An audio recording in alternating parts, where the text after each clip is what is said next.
Hey,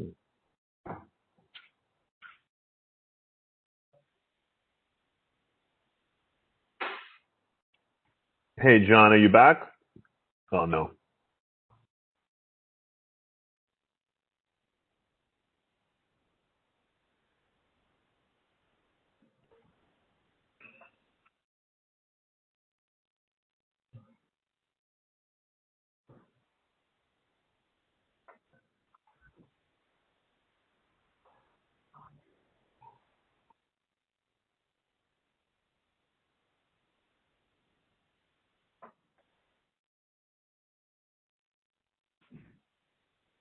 All right.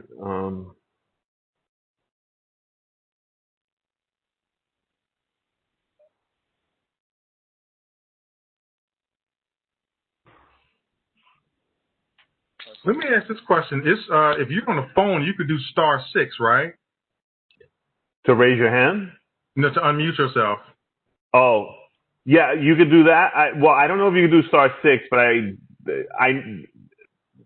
don't know. I was gonna say on like my phone, you just swipe to the left and you just unmute yourself. Like there's a button. Yeah, you just swipe to the left. Okay. And then you can unmute yourself. But *6 might. I'll Google it and I'll let you know. Okay. Okay. All right.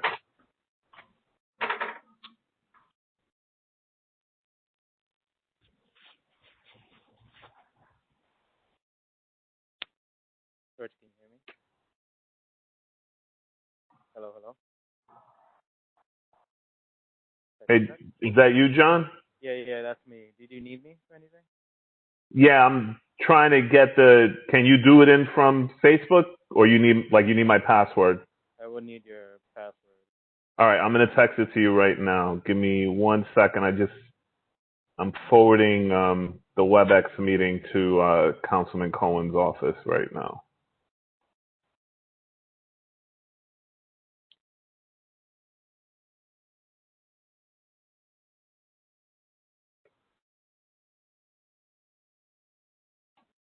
Okay. I'm going to send it to you in text form. All right, John?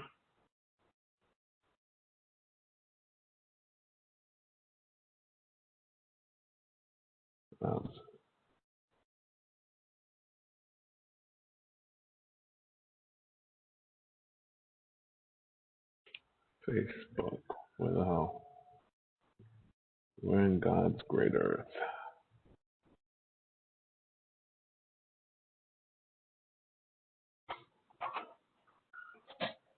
Why am I having trouble? Oh, there we go.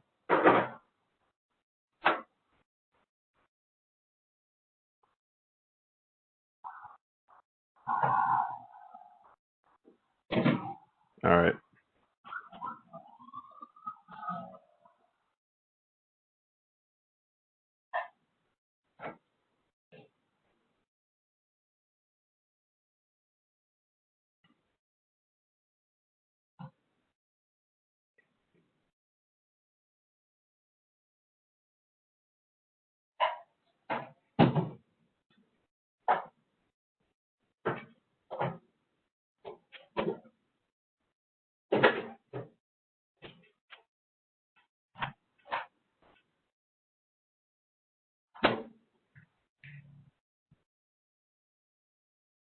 All right, John, I just sent it to you.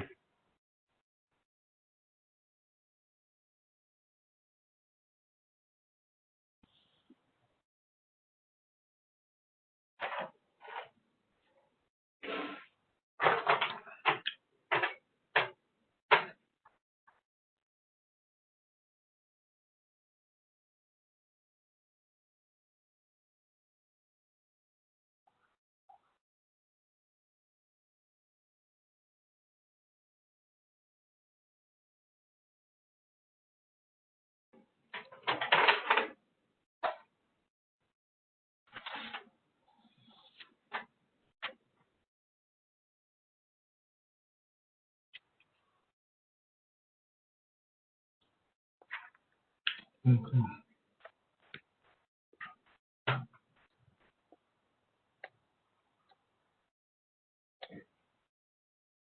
You've got to be kidding me. Where's the thing at? Okay.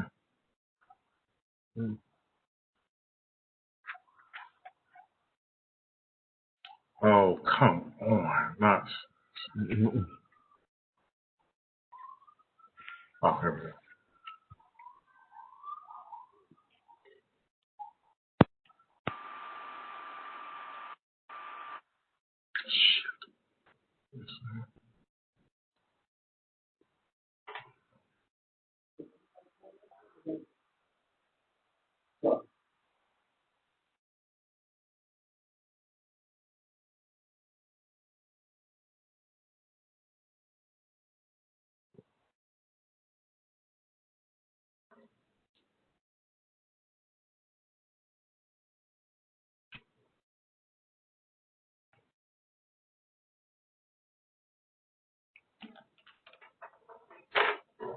Check. Hello, can you guys hear me? I can hear you, John. Okay, great. This is the actual microphone from the office room. Okay. Did anybody come in? No, nobody as of yet. Still pretty empty here. Yeah, we're definitely ready for whoever may come. I'm not seeing the camera. Could you? Yeah, I'm not seeing the camera feed for the office. Yeah, that bad boy. And I sent you the Facebook. Okay, cool. Sorry, no, that was for Frank. But no, I got your Facebook login. I'm logged in. Okay. Oh, you logged in? Okay, very good. Yeah. I got through okay. Okay. So you see where it says stop video, Frank? Yep, on that screen.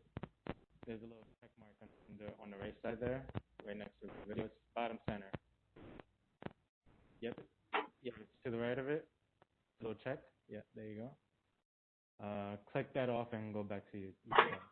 So go to the other one. So go to time and then go back to YouTube.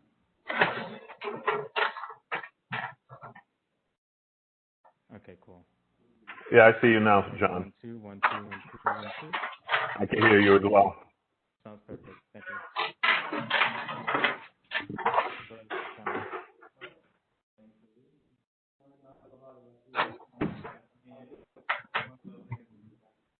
Ursula, do you know if Deacon Brown is coming in? Good evening, everyone. I was told he was coming, but he's not here yet. And did Carl Stricker come to pick up a ballot? No. Okay. I think he voted. Virtually. Oh.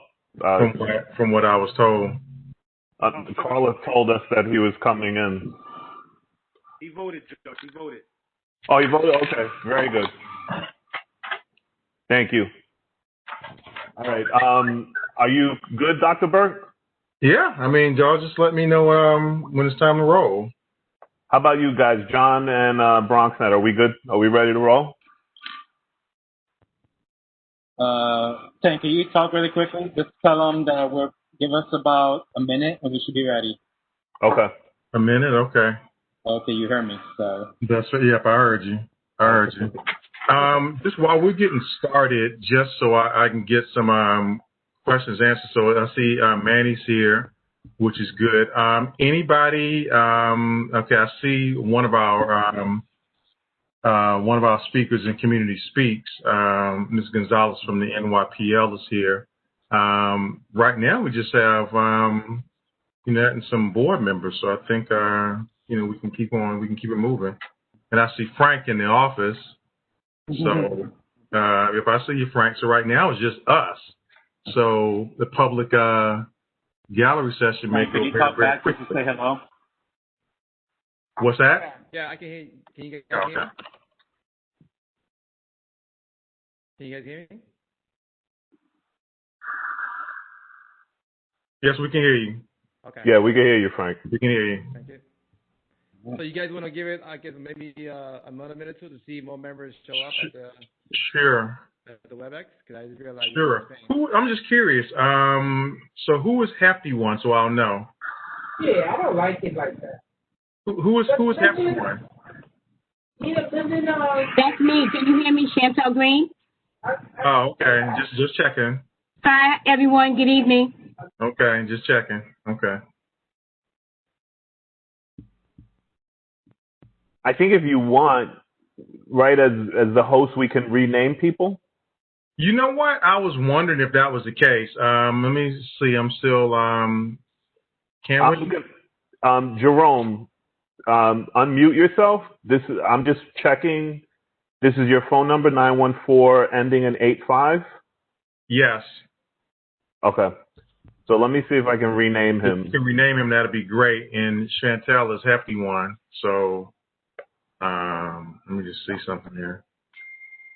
Can you, Brown? All right. I just renamed him. Can you see that on your?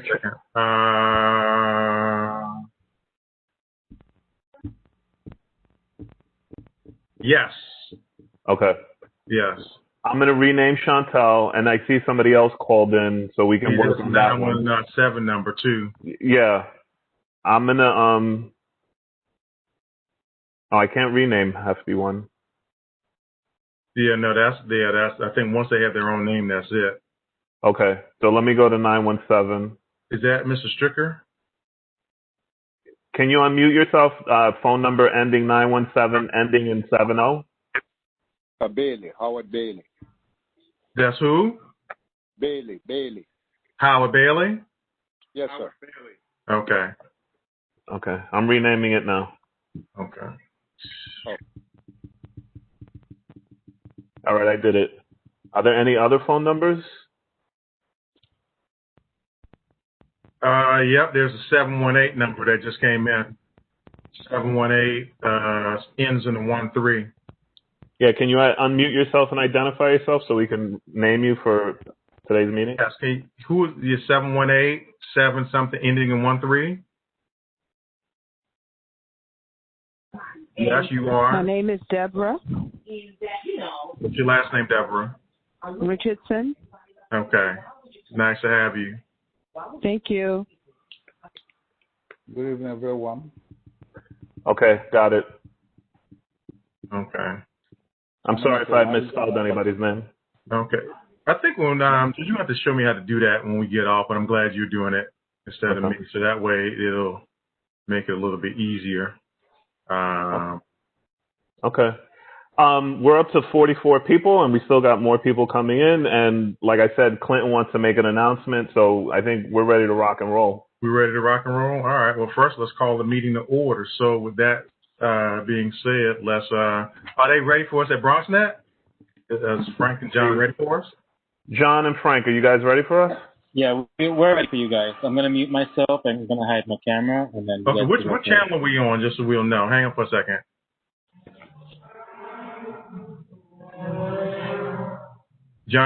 Frank, what channel are we on, so we'll know? Because I'd like to try to.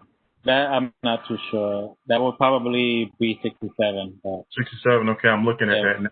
So, we're not in communication with them. Yeah, but once we start, they may put us on. Okay, that's fair enough. All right, so are we ready to roll? I'm ready. We're ready. All ready. I think we need to do the Pledge of Allegiance first, and then I'm gonna have somebody open up with an opening prayer. And actually, I'm gonna ask Mr. Morrison is Mr. Morrison is a community member, and I think that'll be good based on why he's on the call tonight. So, Mr. Morrison, you're gonna do the opening prayer. Yes, you. And then we go. You ready? Okay, so we're gonna go from there. So, are we ready? Okay, are we ready, John and Frank? Yeah. We ready? All right, let's rock and roll. Okay, so let's call the meeting to order. So, good evening, everyone. The time is now 7:06 p.m. and I am Dr. Michael Burke. I am the acting chair.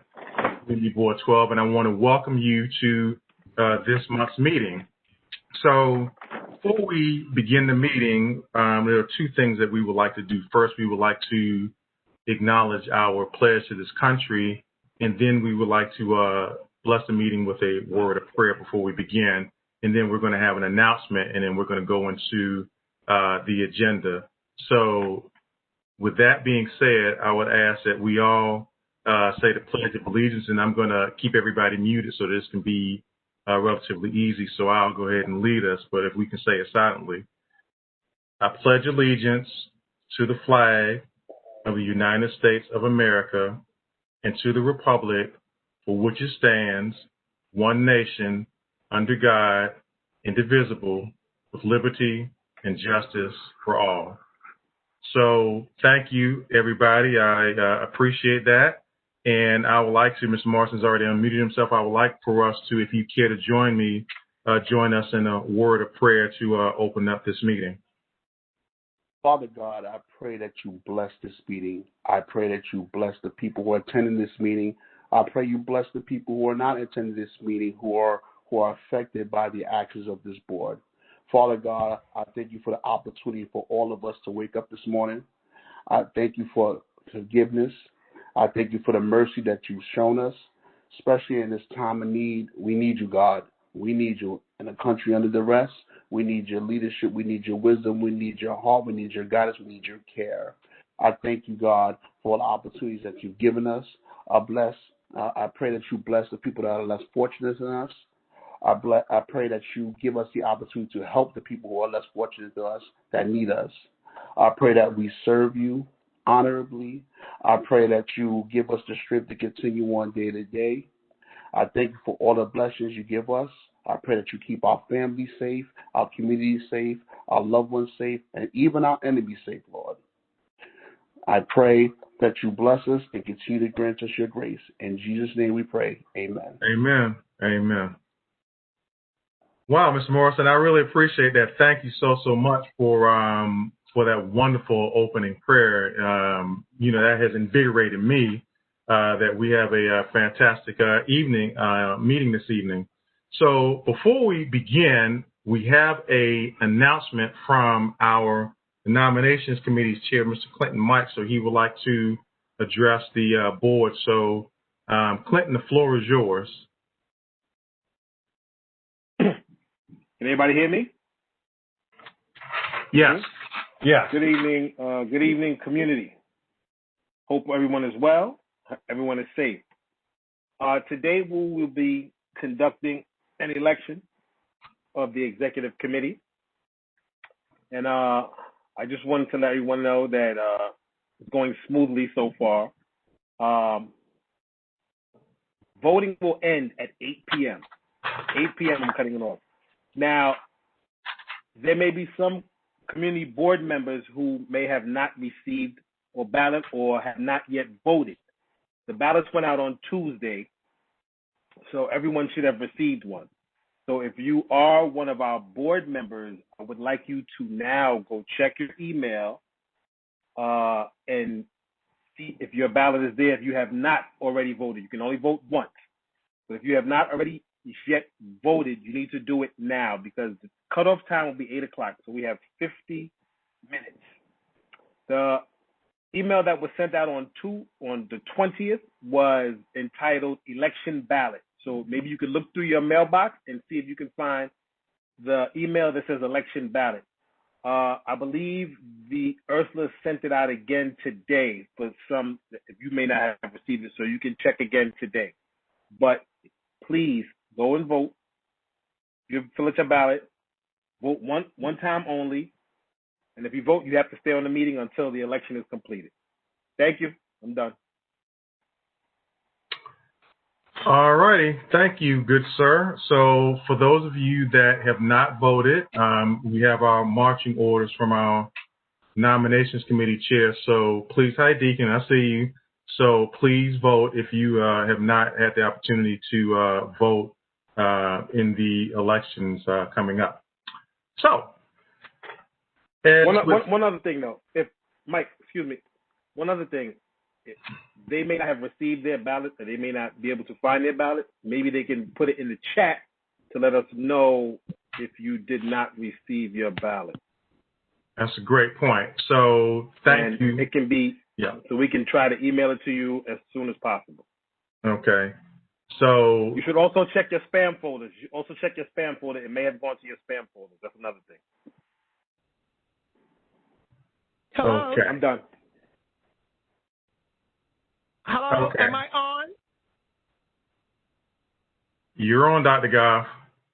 Thank you. I just want to make sure I'm here. Okay. Did you get okay, Dr. Goff? I'm gonna need you to mute yourself. Did you get a ballot? Yes, I did. Okay. All right. Thanks, Dr. Goff. Okay.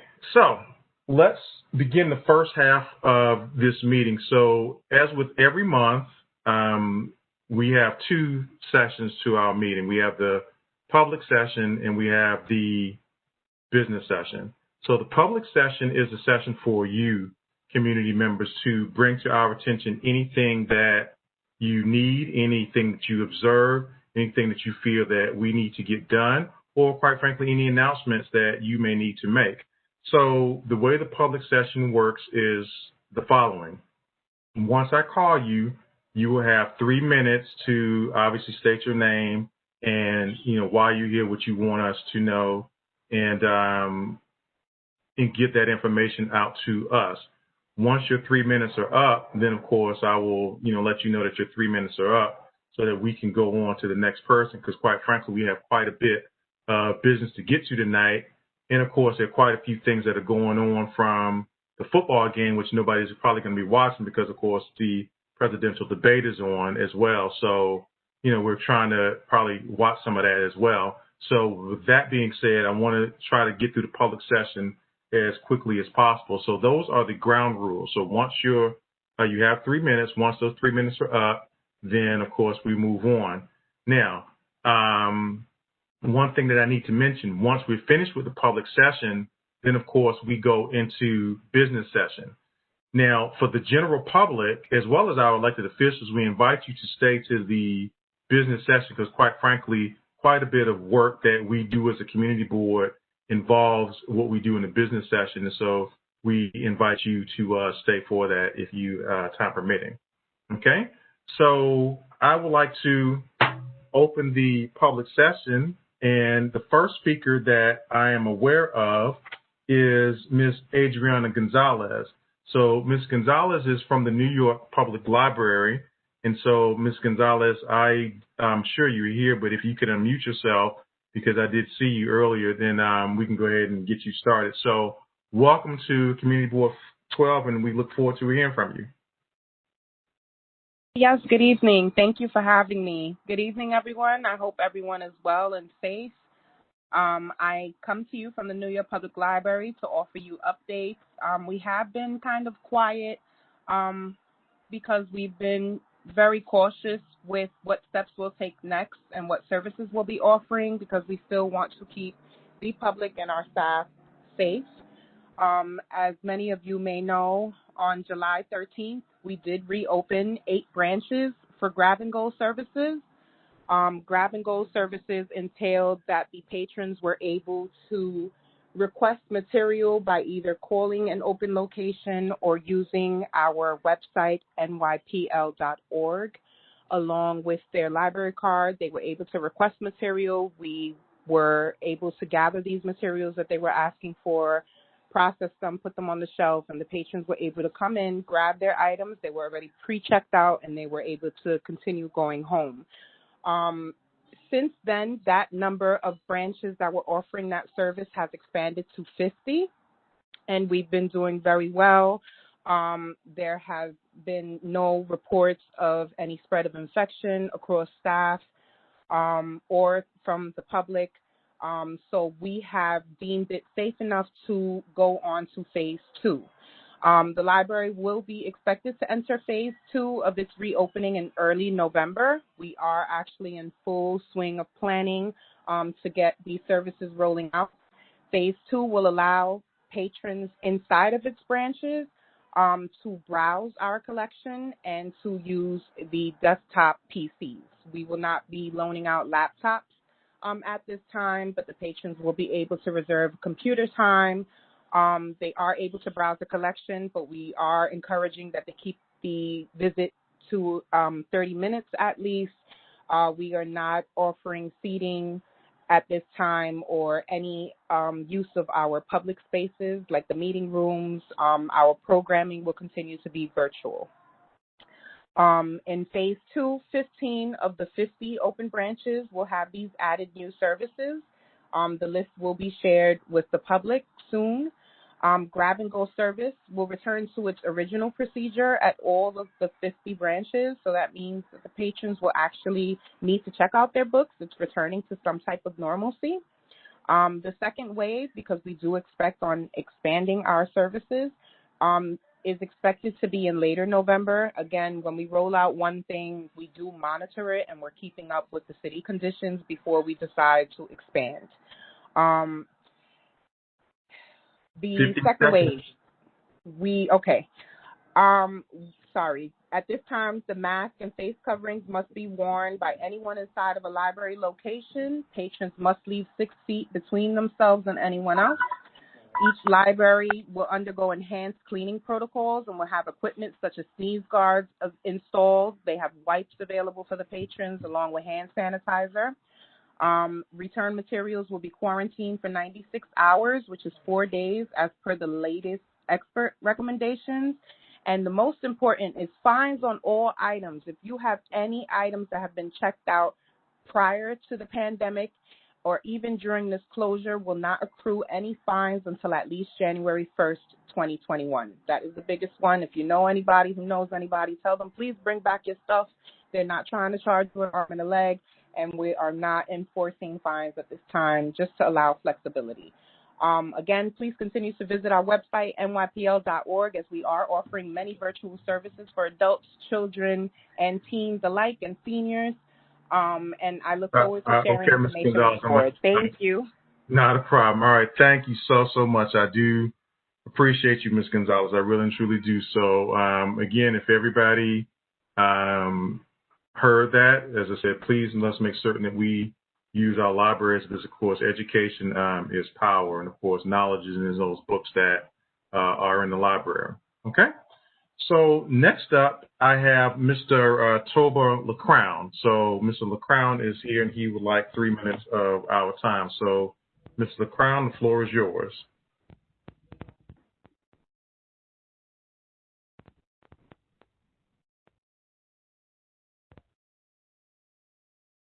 Toba?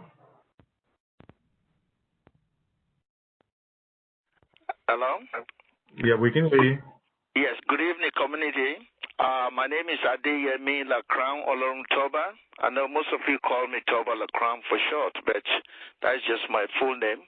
I want to say thank you to the members of the board. I am the Vice President for Wakefield Taxpayer Civics and Association. And on Wednesday, that was yesterday, we had put forth a rally or a protest concerning the 4747 Bronx Boulevard facility that was kind of turned to shelter, even though we were promised supposed to be an hotel. So I want to say we had a successful outing, though it was not the way we expected it to be, but we want to appreciate the board for the support and for showing up and for the people that came. But one concern that we have was when we get to the scene, there was kind of conflicting information that maybe the board was discussing with DHS, and it's as if they come into resolution, which to us as a community organization we're not part of, and we don't know about it. So, but we just stood our ground and we went forth for it, and it's not something that we did just to show off. No, our stand on that facility is that until that place is emptied out, we will not give up. But we really want to get information from the board to know where we are. But as a community, we're going for it, and nothing will stop us. So I just want to thank those of you that came out yesterday. So after this meeting, will tell us more about our plan, our next plan of action. And we want you all to be part of that deliberation and conversation as we go forward. I saw a notice today that even there's another shelter coming to the community. So this thing is not like a joke. We're not going to take it lightly as well as a community, but we really want everybody to be part of it. Thank you very much. Okay. Well, first of all, thank you so much, Toba, for everything that you do for the community, quite frankly. And, you know, I did get was able to see you yesterday on News 12 as well as some board members. So that is one of the things that we will be addressing is 4747. So if you hang on, you'll hear me talk about that in a little bit. I also want to say that, in regards to working with you, we obviously we have been working, myself as well as, George and the assemblyman and Councilman Cohen to, remedy that situation. So I think that, we'd be more than happy to, work with you and form a partnership to, put some pressure on the agency so that we can get a firm answer as to what's happening with that and to mitigate any others that want to come into our neighborhood as well. And I think that, we have had that discussion with Commissioner Drinkwater. And so George and I will, we look forward to our next conversation with them, and I'll bring that to their attention. I just want to say because I haven't seen anything else from anybody else wanting to speak. This is just for the record. Mr. Lanzano says that he has not received the ballot, Clinton. So I'm, putting that out there because it is in the chat. So Mr. Lanzano says he hasn't received the ballot. So before I close the public session, I saw it. I saw it. You saw it? Yeah. Okay. All right. So before I close the public session, because I haven't seen any other information in the chat, so I'm going to presume that no one else from the community has anything to say, correct?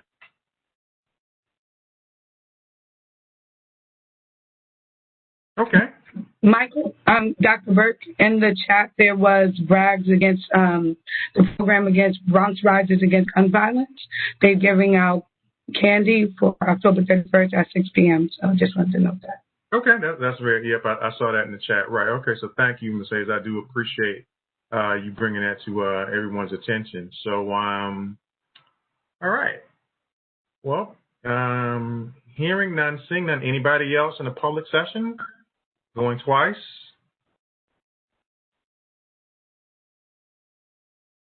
Okay, so since hearing none, seeing none, then I'd like to, can somebody bring a motion that we close the public session and then go into business session?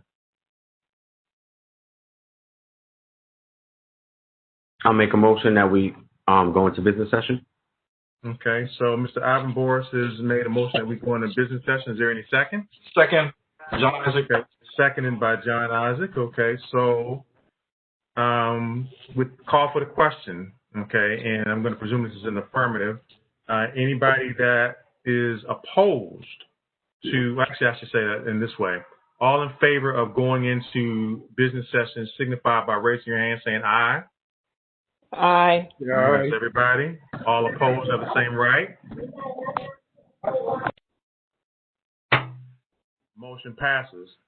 So the public gallery session is now closed for this month. So the next item on the agenda, of course, is our elected officials, and I actually forgot to present the agenda, board members. So again, please forgive me in that. So what we want to do is actually start calling our elected officials, and then I'm going to present the agenda afterwards. So I know that we have a couple of our elected officials here. We have Andy Law from State Senator Biaggi's office. We have Ivan Nez from Assemblyman Denowitz's office.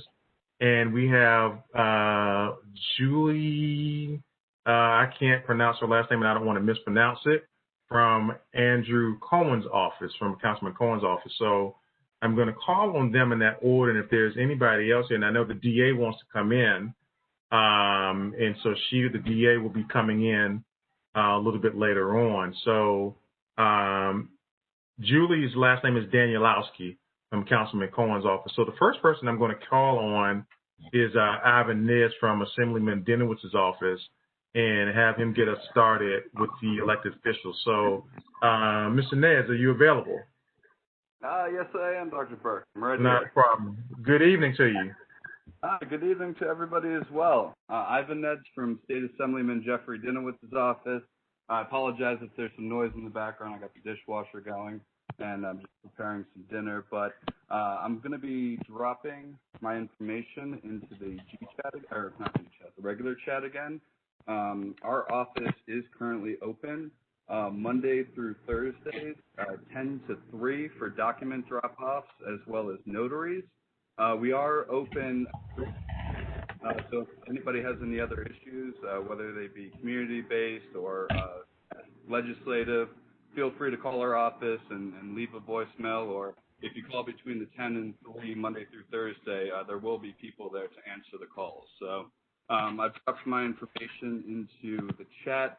Additionally, one of the biggest issues that we've been dealing with during this COVID crisis is the drag racing and the reckless driving that's been happening not only in the Bronx but all throughout the city.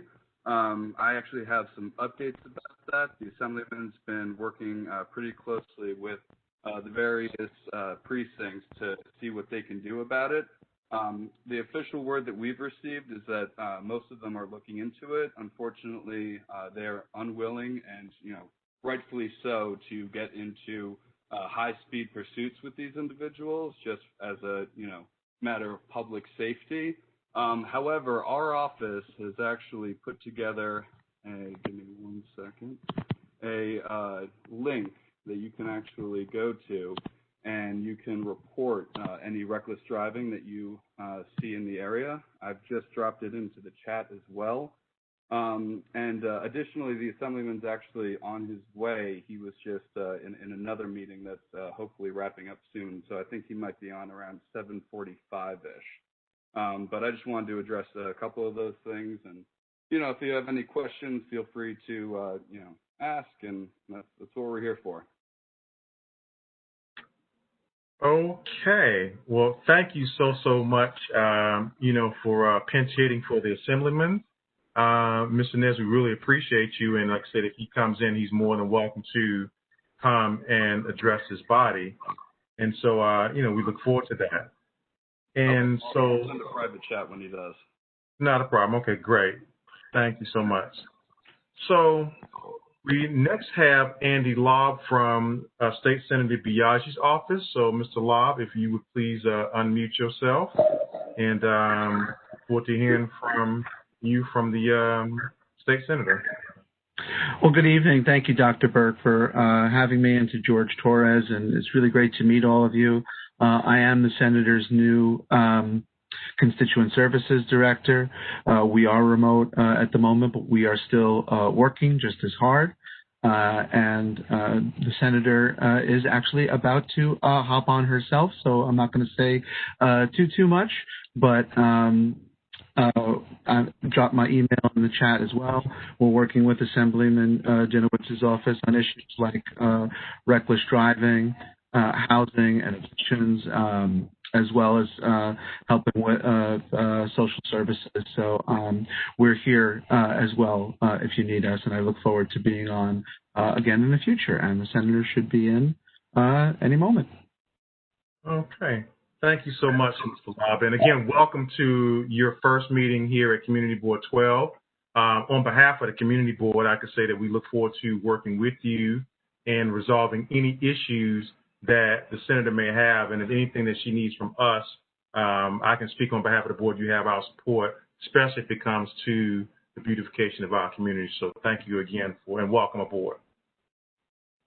So next up is Ms. Danielowski from Councilman Cohen's office. So, Ms. Danielowski, how are you doing this afternoon? This evening. I'm good. Thank you very much. So I don't want to sound like a broken record, but, as well, we've been addressing the speeding, the drag racing. So if you guys have any, concerns or particular locations, feel free to forward those to our office. As well, just a reminder, our office is also open in person by appointment Monday through Thursday from 10 a.m. to 3 p.m. And I'll drop my information in the chat if you have any other specific issues or concerns in the neighborhood.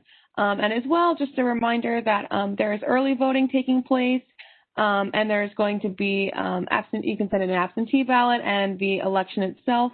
And if you need any help with anything to do with your ballot, you can contact our office and we can put you in the right direction. Okay, so thank you so much, Ms. Danielowski, and please give the councilman our best. We really appreciate him and the work that he's done on our behalf.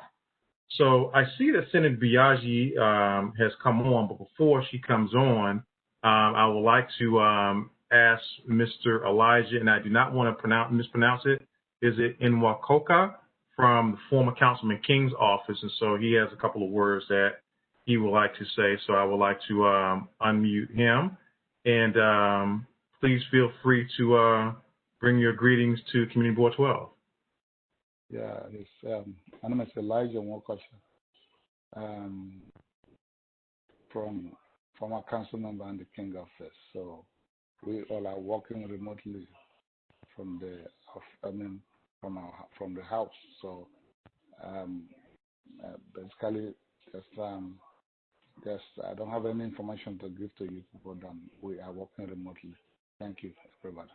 Okay, well, not a problem. So thank you. So, I mean, are you still doing constituent services? I guess that's the question that everybody's asking. Yes. Okay. So what are the constituent services that you're still doing, and how would they be able to contact you? Well, I don't have any. I can only produce my own number because I was not given any number to. No, I can. If you want to contact our office, you can reach me by calling 347-449-9286. That's my own personal number. Okay. Well, can you do this? Let me ask this because I didn't want you to put that out for the public sphere because we're being recorded. So if you could put that in the chat, that would be more advantageous because that way just the people that are on here can see that because we don't want the entire Bronx to have your personal phone number. Okay? All right. Okay, not a problem.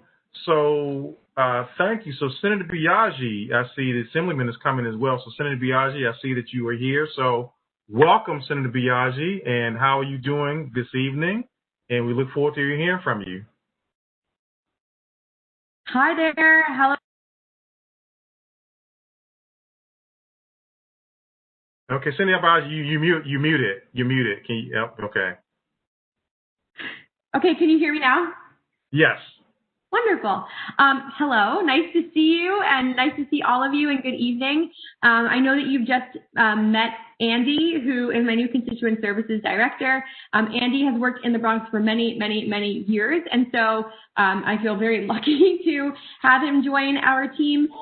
It's really exciting, and also there is so much to do, as all of you know, so we're grateful to have Andy on the team, and as you all know, you can reach out any single time for anything that you need, no matter what, and Andy is here as a resource for all of you.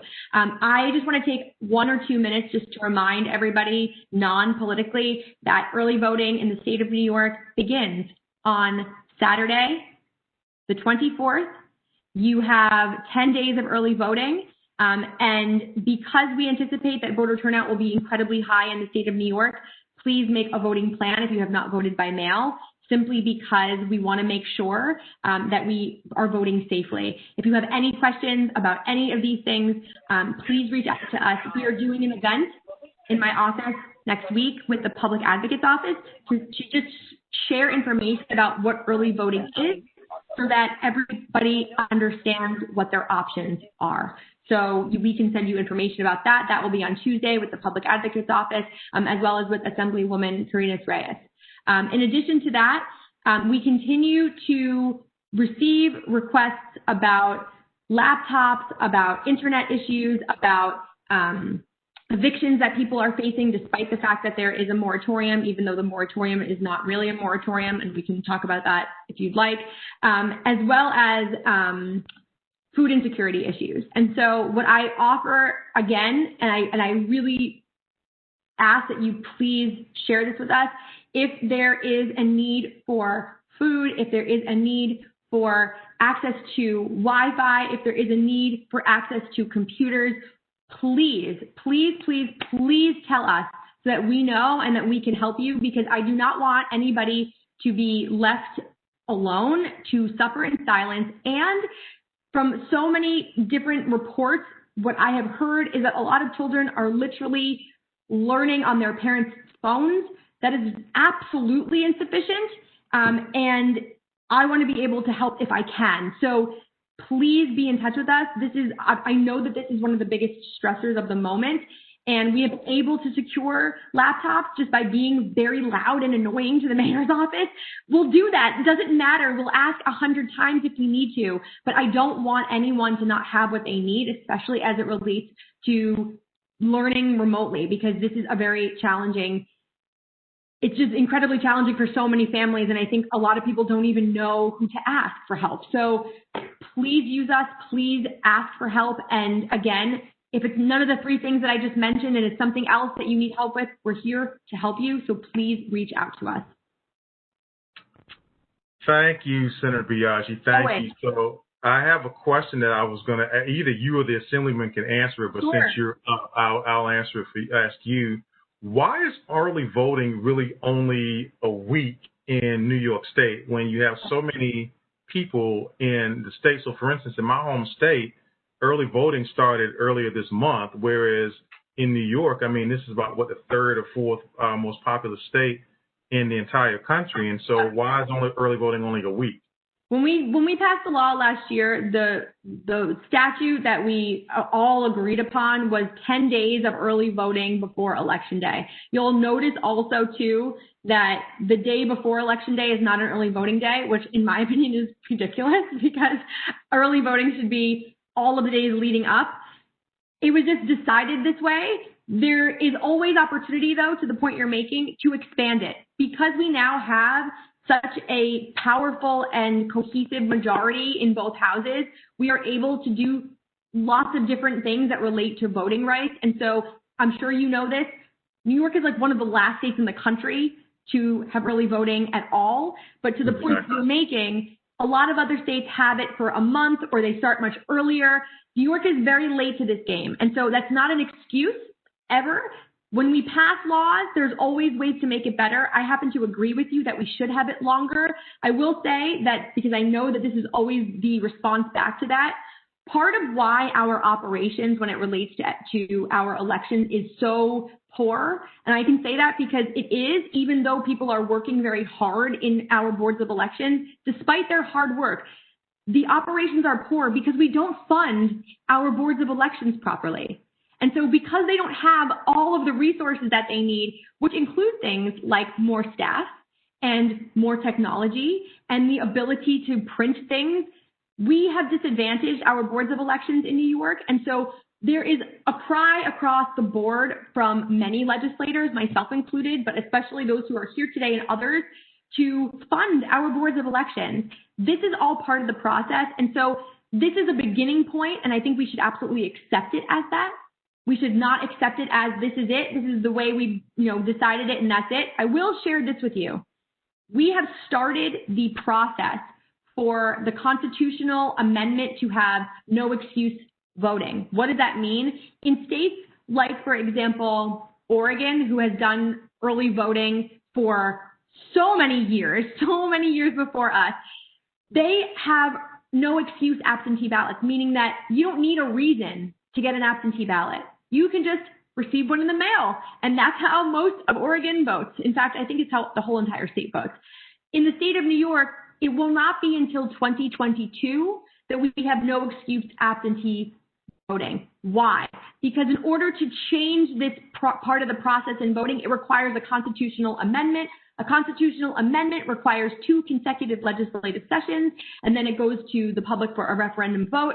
Now, I will share, I'm sure many of you already know this, you can vote absentee, or no, you can vote by ballot by mail this election season by checking one of the boxes that say temporary illness or permanent illness. Because of the bill that myself and Assemblymember Dinowitz passed this year, that is in effect until 2021. The reason that we did this is because we knew that there would be this gap in the law that we needed to fill because there's a pandemic, because people should be able to vote by mail if they want to, because it's a safer way. And so I'm giving you a very long answer because there's so many pieces here. And I also want everybody to know that there is always room to make things better. And the idea for the absentee ballot bill that we passed this year came from a constituent in Mount Vernon who said, hey, there's a pandemic. How are we going to vote? All these elections are coming up. What are we going to do? And so this is why we introduced the bill. So why am I sharing that with you? Because I'm sure that you all have so many ideas. You should share them with us. Like, this is how laws should be made. And this is actually probably where I feel the most meaningful policy is made, from what everyone is feeling on a regular basis as they're doing their daily lives. Hey, this really doesn't work. Why is this like this? Or questioning things that we're interacting with. This is, I think, the most important way we make policy. So I encourage all of you to do that. And to the point that you just made, Michael, we should have 30 days of early voting. And I know what the answer will be. It will be, well, we need to have more staffing or more funding or more ability to actually process those kinds of operations. So I agree with you wholeheartedly. Okay. Well, thank you, Senator Biaggi, for your very thorough explanation, and I think that's the one thing that we appreciate as a board and as a community, are very thorough explanations to be able to answer some questions as to why, and so you've answered that, and hopefully, we can move forward with yourself and Assemblyman Denowitz, who is actually up next. So again, thank you, Senator Biaggi, Thank you for having me. And again, whatever you need, we will put our information in the chat in case you forgot it. And I know that this board has not forgotten it. Okay. Yes, no, we won't forget, as I said, because I'm looking at somebody's asked for you to do just that, Senator Biaggi. So put your information in the chat. So thank you very, very much. So Assemblyman Denowitz, how are you doing? Welcome to the October meeting of Community Board 12. Thank you. It's good to be here or there. I'm not sure if it's a here or there. Before I get into a few other things, let me just give you a little bit further information on what State Senator Biaggi was just talking about. If you want to vote early, you do not vote at your normal polling site. So you have to find your polling site, and you could easily do that by going on to findmypollsite.vote.nyc. You punch that into the computer, and you put your address in, and it'll tell you where you go to vote. There's only a couple of early voting sites that anybody at this meeting will go to, because there were a total of, I think, 14 in the entire Bronx.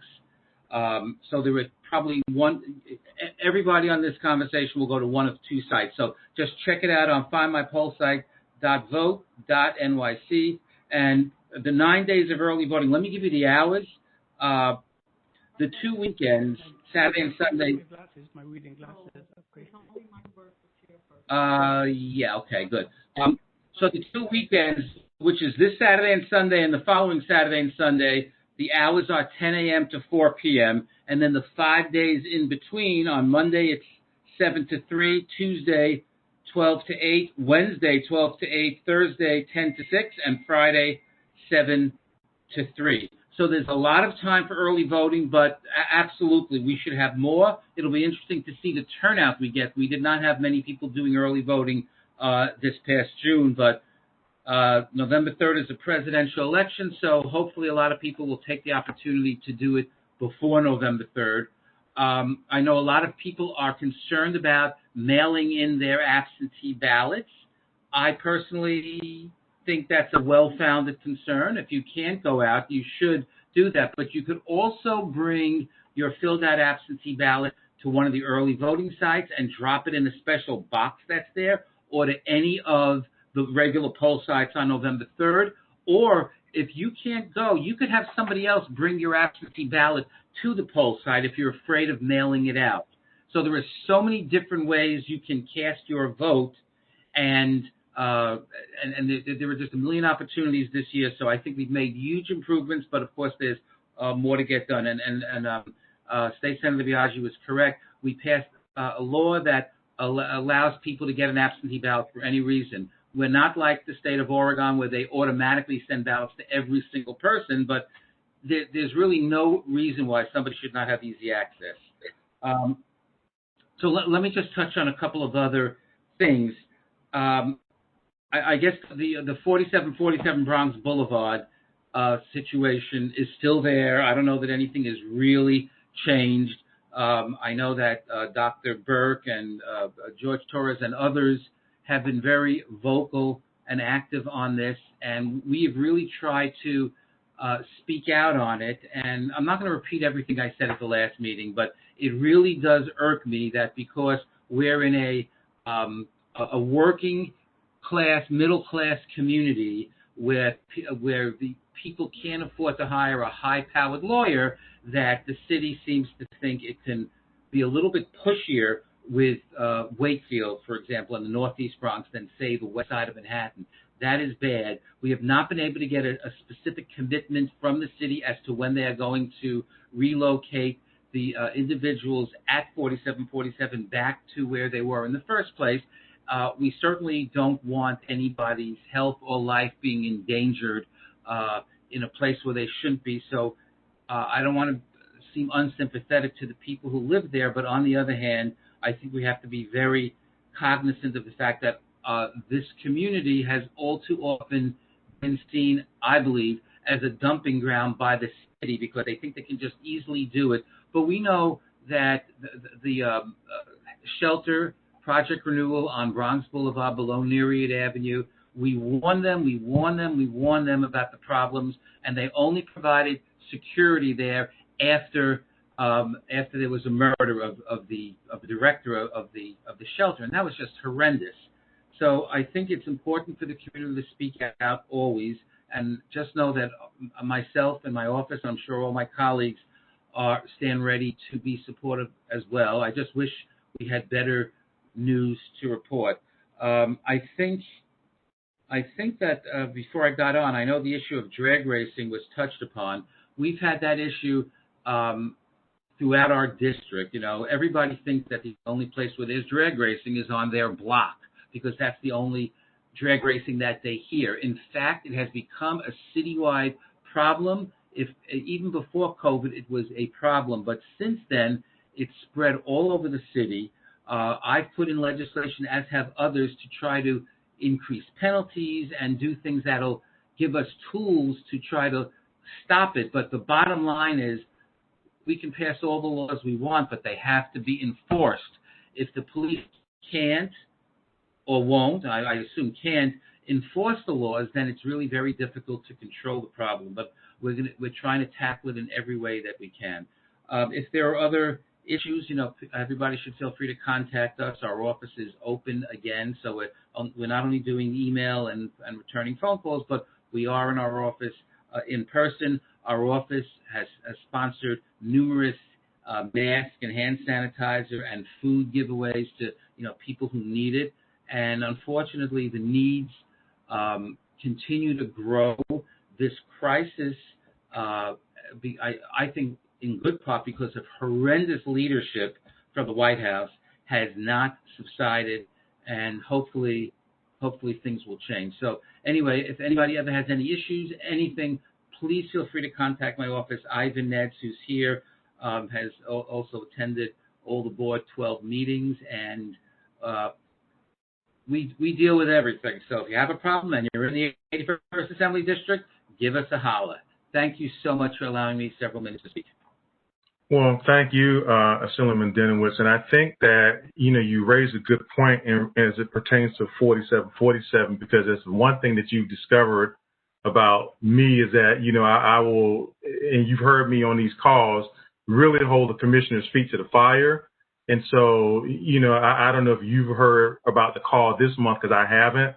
But, either way, I'm sure that between your office and the board, between the district manager, myself, and the others, we're going to get some sort of resolution because, as I said, we're not going to just let them bully us, to your point. If you remember me saying, the mayor says he wants a fair share initiative. And as you remember me telling the commissioners about fair treatment for our neighborhood. So to your point that we may not have $1 million homes, but our homes to us are worth $1 million. And so that's what I've continued to say. And so I want to thank you for your leadership. And again, I look forward to working with you, as I'm sure I'm speaking for the district manager, as well as the members of this board as well. So I'm certain that, we'll be in touch with you in the coming days. Okay. I look forward to working with you. Continue. Not a problem. Thank you, sir. Thank you very much. So, are there any other elected officials? I know the DA wants to come in. I don't know if she's here yet. Are there any other elected officials here? No? Okay. So, hearing none, seeing none, then I'm actually going to move forward. So, what I want to do now is, and again, forgive me because my computer all of a sudden wants to be temperamental this evening. But I want to share with you the agenda for those of you that don't have it. And again, please forgive me, my computer's being a little temperamental this evening. But next on the agenda actually is the report from the Borough President's office. So I don't know whether or not Alexis is on the call or not, but nonetheless, I still want to share with you the agenda. So is Alexis on the call? Alexis Ruiz from the Borough President's office? Good evening, Dr. Berg. Good evening. Hi, how are you doing? I'm good. How are you? I'm doing okay. I'm trying to share the agenda while you're speaking. Okay. So continue, my so friend. First, I just want to say welcome to new community board members and returning members. I wanted to say that you should be receiving a notification of an online orientation session that's going to be held early November. And the latest Borough President report has been distributed to the community boards and the members. For the most up-to-date information, please feel free to visit our website. And that's all I have for you tonight. Thank you. Okay, so thank you very, very much. Alexis, again, we please give the Borough President our best from Community Board 12 and tell him that, we're working very, very hard to, do the work of the community. And so we appreciate him and we appreciate you for coming in to greet us. So moving forward, we're moving actually right along. So next, for those of you, hopefully you can see my my screen. So this is the agenda moving forward. So we're now actually in item number 4, which is the chairperson's report, which I'm acting in that role. And then we'll go to the district manager's report, and then we'll go to approval of the board minutes. So let me go ahead and move forward with my report. And hopefully you can see my screen again. So I've switched from the agenda to the my report. And so this month, believe it or not, my report actually isn't that long. So I'm just going to just go through the highlights. And so obviously in assuming the new role, the BP's office called, which was great because, I got some fantastic insight from the Borough President's office as to some suggestions and some initiatives moving forward. So I think, we will impart upon that. The other thing that I think is very critical for board members is the following. As I said before, borough budget consultations were last month. That took place last month. And so the information that was gleaned from those consultations were actually put into a Google Drive. So I created a Google Drive with all of that information, and I put it in that drive. So hopefully, board members, you've had a chance to look at it. If not, then please take a look at it. It's quite extensive and quite a bit of information that will help us with some initiatives that we want to carry on going forward. So please take a look at it. If you have any questions about that information, then of course, obviously you can see me or you can see George or Ursula. But the reason for putting it there was for 2 reasons. A, to be totally transparent to you, the board, because I am responsible to you, as well as our district manager is responsible to you, the board, and to the community at large. And so to make certain that you have that information, but also so that you can use that information that is on that Google Drive in your committees. So hopefully you will take advantage of that.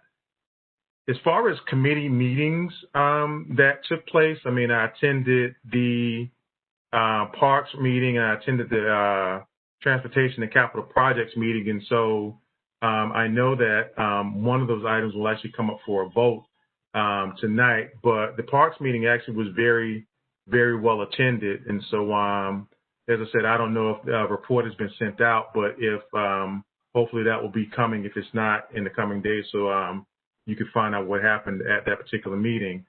And I'm going to do a section a little bit later on, but I'm going to talk about this now in the report. So we do have some new board members that are new to Community Board 12.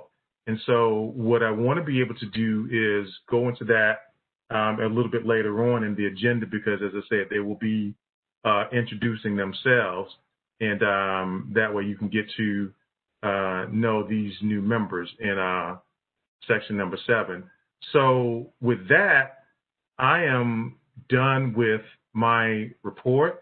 And so without further ado, I would like to turn the floor over to our district manager, Mr. George Torres. Good evening, everyone. I also have a very brief report. Good evening, board members, and happy Thursday. We have a lot to do this evening, so I'm going to be extremely brief. I would like to congratulate all of this evening's winners on the election. I always look forward to working with board members. It is my sincerest hope that with our new leadership, we can accomplish a great many things. Hang on, George. I see Ursula's calling time out. So I'm sorry, George. I don't know what's happening. What's happening, Hey, Ursula? I got to go. Somebody activated the alarm, so you're going to have to wait for me to come back to do a vote. Okay. Okay. All right.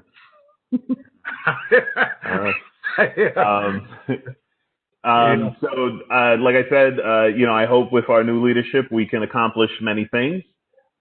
Secondly, we were informed by the Borough President's Office of our new appointees to the board after our last month's board meeting. Congratulations to all of you. I've had the good fortune of meeting many of you in person when you came to pick up your guidebooks from the office. I look forward to working with all of you as we try to be responsible stewards of our community. As Dr. Burke mentioned, BxCB12 was busy this week. Tonight is the 4th straight day of meetings all day. At Monday's executive committee meeting, the issue of updating our website came up. So I spoke with our Department of Information Technology and Telecommunications, or DOIT for short, and we will begin uploading content. It may be a little slow going, as I understand they serve as a clearinghouse before putting anything on our website. We will start with our calendar since we can control that aspect, and it's pretty straightforward. I will also try to create a community calendar of events that we receive invitations to or notices about. I hope to have all of this in place by our next meeting on November 19th. November 19th. So in conclusion, today marks my 1,908th day as your district manager, or 5 years, 2 months, and 20th day of my tenure here. I look forward to each and every day at the board. Thank you for your patience, and good night. Well, George, let me say thank you again, because as I said, as I said at the executive committee meeting, I definitely told the new members this, and they kind of sort of saw this, but George and I, we really, we get along, and we're almost like brothers. And I say that because, of course, we agree sometimes, we love each other, and sometimes we're ready to kill each other. I know he feels that way about me, and I feel that way about him. So, it's definitely one of those relationships. But, in all, as I said, I think that the work that, in particular, George and Ursula do behind the scenes, George, as far as policy and getting me up to speed, as well as some of us up to speed in advocating for our district, and Ursula, who, my God, is the heart and soul of this community board. I mean, this community board would be absolutely nothing without her, and that's not only my humble opinion, but I think everybody on this call would agree to that. I mean, so Ursula, you see everybody giving you a round of applause, but I mean, you definitely are, without a doubt, the woman. So I want to thank both of you publicly, not only to this board and to this community, but to everybody who's watching on BronxNet as well, because like I said, I think that our district manager is absolutely outstanding, and our community relations associate is outstanding. So I want to thank both of you. So before moving on to the approval of the board minutes, District Attorney Darcel Clark is here to greet us. And so, like I said, I look forward to hearing from the District Attorney and her wonderful words of wisdom. So, DA Clark, welcome to Community Board 12, and we look forward to hearing from you. Thank you so much. Please excuse me, I'm in my car because I'm going from one meeting to the next. The 5-0 precinct actually had their meeting in person, so I'm just now leaving there, and I knew that, I would be late getting to yours, but thank you so much, Mr. President, for giving me the opportunity to join you in my home community board 12. It's been a tough summer for us, the DA in the DA's office trying to fight the crime that has been happening in our community, stemming the violence. I've been doing all that I can to work in partnership with NYPD, with community-based organizations, and everyone to make sure that we can do all we can to bring awareness about crime in our community and really to get people to cooperate so we can hold people accountable who are causing the crimes in our community. So I've had anti-gun violence marches. We've done town halls. We've done resource fairs. And I'm just going into each community and looking at the data, seeing where the hot spots are, and bringing programming and resources to those communities that are telling me what it is that they need. And the 4-7, unfortunately, is meeting one of those categories and leading in the shootings right now. You know that I live in the 47th precinct. I live in Community Board 12. And I can tell you as a DA, I listen to gunshots at night. So no one is immune to this. And we have got to do something to stop it. So in looking at the data and knowing that in the confines of the 4-7 is a lot of shootings, we're doing a gun buyback here in the 4-7. It's going to be this Saturday at St. Luke's Episcopal Church.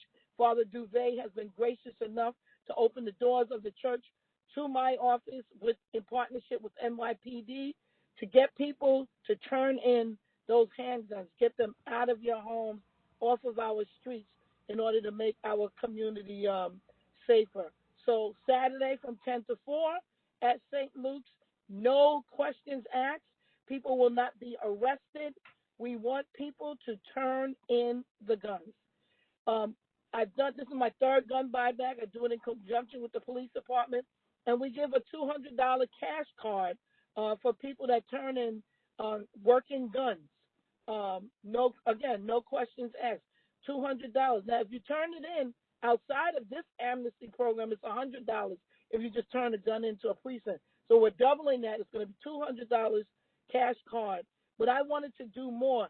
This violence has increased, so therefore I think that we need to increase the incentive. So I wanted to do more, so I went out and I solicited a donation of 75 iPads to give in addition to the $200. And after receiving donation of 75 iPads, this past Monday, the New York Yankees called me and said, we'd like to match that. So I have 150 iPads for the first 150 people that come in to turn in a handgun. So it's $200 and a working iPad.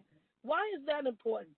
We have kids in our communities that have to do remote learning that don't have the technology. They don't have the tools they need in order to do the remote learning. So I thought that an iPad would be a good addition and a good incentive for people to pick up an iPad and turn in that gun from inside of their home. Because in our homes, we got our kids being shot. I had an 8-year-old kid shot by her mother's boyfriend in the Patterson houses in the South Bronx because there was a gun in the home.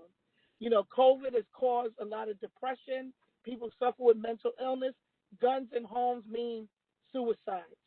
We've had a lot of burglaries because of COVID. People breaking into houses. They break in, there's a gun in there, they steal guns, they use them in robberies and shootings and ultimately in homicides. So the iPad was a good way. So it can help our kids. And at the same time, they're caregivers. Parents are home with the kids. The parents are either working remotely because of COVID or because the Bronx has the highest unemployment rate in the city, 25%, we got folks at home unemployed. So therefore, they can use the iPad to connect to get, do job interviews, virtual job interviews, take seminars, whatever they need to increase their professional development. So that's where we are. So this Saturday, right here in Community Board 12 at St. Luke's from 10 to 4, the gun buyback. Now, also, you can get a $25 prepaid cash card if you turn in a rifle, a shotgun, or air gun. So I see that the flyer is up, on your board. We're sharing the flyer. So please, recommend people come out. You don't have to live in the Bronx. You can be anywhere in New York City. Westchester borders us, Mount Vernon, Yonkers, from wherever.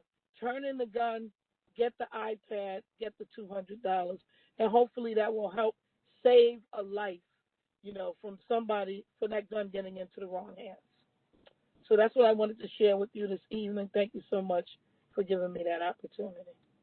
Well, District Attorney Clark, that is absolutely ingenious. And so thank you for sharing that not only to the community board and the residents of this community, but also, obviously, as you well know, this is being broadcast on BronxNet. So I guess my question to you is the following, and you may or may not be able to answer this. So most of the people that the shootings are taking place in the 4-7, because their only gun shop, if you want to call it that, is one that's on White Plains Road, and you have to go through quite a bit in order to get a background check. So if you can you answer the question, where in God's names are these guns coming from? Well, we know you're right. Guns are not being manufactured here in the Bronx. Okay, even that shop on White Plains Road, they're not making that gun there. So these guns are coming from outside. New York is on the iron pipeline, as they talk about it. We're a market state where people want to buy guns because we have such strict gun laws in New York State. So we have to do a lot also to stop the stream of the guns coming into the Bronx. So not only am I trying to do things on the preventive side, like these gun buybacks, but I'm working with our law enforcement partners, both city, state, and federal, to talk about that iron pipeline to start identifying those individuals that are bringing the guns into the Bronx and into our city in the first place, and in order to prosecute them as well. But one of the feeder states, the closest one we have really is Pennsylvania, is where it's coming, because it's a lot easier to buy a gun in Pennsylvania. But we're doing all we can to, do investigations to stop the flow of guns coming in the first place. Okay, I mean, because I think that is, and I appreciate you, District Attorney Clark, for answering that, because again, I mean, that's obviously critical to what you're hearing, what I'm hearing, and in particular when you couple that with the drag racing and everything else that's taking place, then that becomes problematic, because I think you said it on Ms. Johnson's call 2 weeks ago, where we're killing each other. And, that's a travesty, because even with you giving the iPads out for educational purposes or employment purposes, which again, I think is ingenious, if we're dead, then guess what? We're not going to be doing any learning, or we're not going to be getting a job to make our lives better. And then the people who are committing the crimes, of course, are going to be put away, because you're very good at doing just that. You're going to put them away. And so therefore we lose as a community. So I want to thank you for your efforts in, trying to mitigate this problem. Mm-hmm. Absolutely. It's, it's a labor of love, but, like I said, I don't want to see people die, and that's what's happening. We're killing ourselves. So I'm speaking directly to those shooters, the shot callers, the ones that tell them who to shoot, to these young gang members who think they don't have anybody that cares for them, and they think the only ones that care for them are these gangs. I'm speaking to them all, people returning from prison, where some of these young people are looking up to them like it's a badge of honor. I'm talking to all of them. I love them. I care about them. I don't want any of them to die, nor do I want to have to prosecute them. But I will if they continue to bring the harm to our community. So this is a chance to turn that gun in. I went out on White Plains Road and 241st Street today just to talk to the community and give them, information about the gun buyback. And, people were saying now is not the time to turn in my gun. I was like, well, I'm giving you a chance to turn it in without any repercussions. But if you choose to hold on to it and you get caught with it, if you get convicted after trial, the mandatory minimum amount of time you get in state prison is 3.5 years. You might want to turn it in now so you don't get caught with it. And then I will be asking a lot of questions.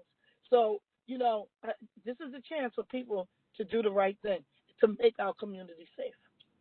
Well, again, DA Clark, I know I can say this on behalf of the board. Thank you for your efforts. Now, I know that somebody wants to ask a question, but we have a lot to get to this evening. Okay. So if you don't mind, what I'm going to do is have anybody address any question for you to Ms. Diaz. I see Ms. Erica Diaz from your office on the chat. So what I'm going to ask to do, since we have so much going on, is that any questions that you have for DA Clark, she will get it. Believe me, she's very accessible. If you send it in the chat to Ms. Erica Diaz, make no mistake about it, District Attorney Clark will get your question, and she will also answer your question and get back to you.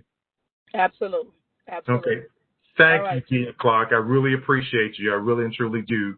So, again, board members and community, if you have a question for DA Clark, Ms. Diaz has put her information in the chat. So please make certain that you ask the question to Ms. Diaz, and she will make certain to get that to DA Clark to answer your question, okay? Thank you so much. Thank you, everyone. Not a problem. Thank you. Thank you very, very much. All right. Bye. Okay. So we are moving right along. So we're at the part of the meeting where this is actually the fun part of the meeting, because right now what we're going to do is we're going to introduce our new board members.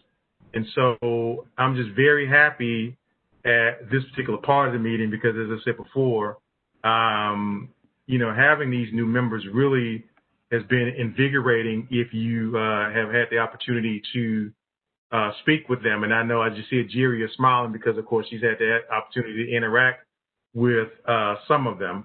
So, and as we are here on part 6, so we're moving right along. So before we go into our elections and I turn the gavel over to Mr. Mike, we're going to talk about the new board members. And here's why I'm so excited. When you have people that, for those of you that are parents, there's nothing that is more important than the birth of your child.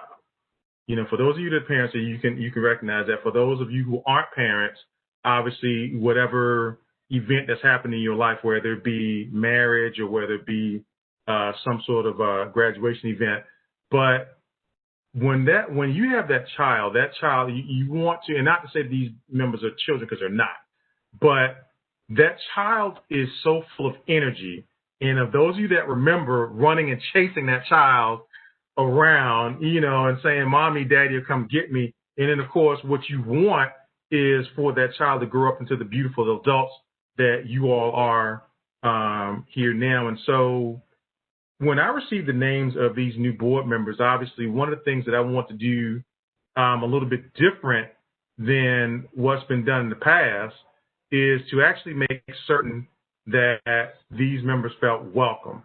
And I think that's one of the things that really has not been done in the past, is making certain that they felt welcome. So I'm going to try this tonight and hope that it does not do what happened the other night. So for those of you, hopefully you can see my screen.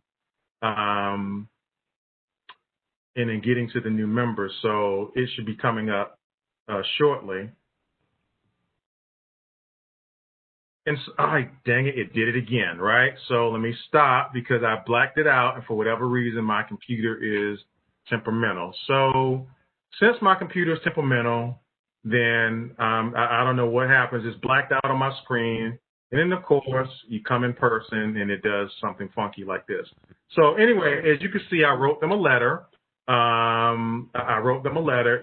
Each new board member has not only their own letter from me, but they have an electronic copy of a letter from me, similar to what we all received from the Borough President's office when we were first appointed and subsequently reappointed. So not only did they get a letter from me, but I actually called them before anybody else. So I called them personally to wish them well and to welcome them, and just got to really sit and chit-chat with them for a little bit. Of course, we had a new member meeting we had a new member meeting on Tuesday, in which, of course, they met with myself, and the district manager was on, as well as Ajeria Bennett, who gave them a brief history, and they got to meet each other for the first time. But I think what invigorated me about this group is that, of course, they have been very active. In fact, one was on a meeting last night, the not-for-profit committee meeting. I want to say four of them were at the executive committee meeting, so they're fired up and ready to go. And so that's absolutely fantastic. And so what I want to do is give them, each of them, an opportunity to introduce themselves briefly. And so what I want from the new board members is to give us your name, give us a little bit of background about yourself and why you joined the board. So we're going to keep it short and sweet. And so I'm going to go in the order that I see you. And then so like I said, on my screen. So Ms. Beatrice Coronel, you're up first.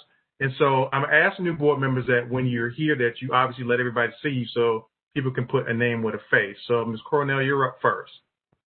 Thank you for the introduction. Good evening, everybody. As Dr. Burke said, my name is Beatrice. I'm a Bronx resident, born and raised in New York City. I'm a mom. I'm a recently grandma. My background is in the mental health field, suicide prevention with youth to be exact. My passion is to build community. Without community, right, we really don't have like that support system, that foundation to uplift us. When I moved here, I started noticing that there's a lot of youth that need help, elderly. At some point, we all need that support, and I just wanted to share my energy. I'm very passionate about helping others, and I'm just really excited to join the team and to see how we can collectively work together and uplift our community. So thank you for welcoming me. I'm super excited to be here. Well, we're excited to have you. So again, welcome aboard, and like I said, we look forward to working with you. So next on my screen, the way I'm looking at it, I see Mr. Harry Singh. So Mr. Singh, you're unmuted and you're up. Welcome to Community Board 12. Thank you very much, Dr. Burke, and I hope everyone's doing well. I'm very happy to be a member of Community Board 12. I live in Wakefield. I'm an attorney by training. I work as a court attorney in family court with a judge in Manhattan. I'm very passionate about working more directly and closely with my community, and that's primarily one of the main reasons I've joined the community board. And I look forward to working with everyone, with the committees, as much as I can. Thank you. All right. Thank you so much, Attorney Singh. We really appreciate having you on board. So welcome. And next on my screen, and she is now unmuted, yes, Mrs. Martin, Mrs. Keisha Lago Martin. So welcome aboard, Mrs. Martin. You just muted yourself. You did, yeah. You just muted. There you go.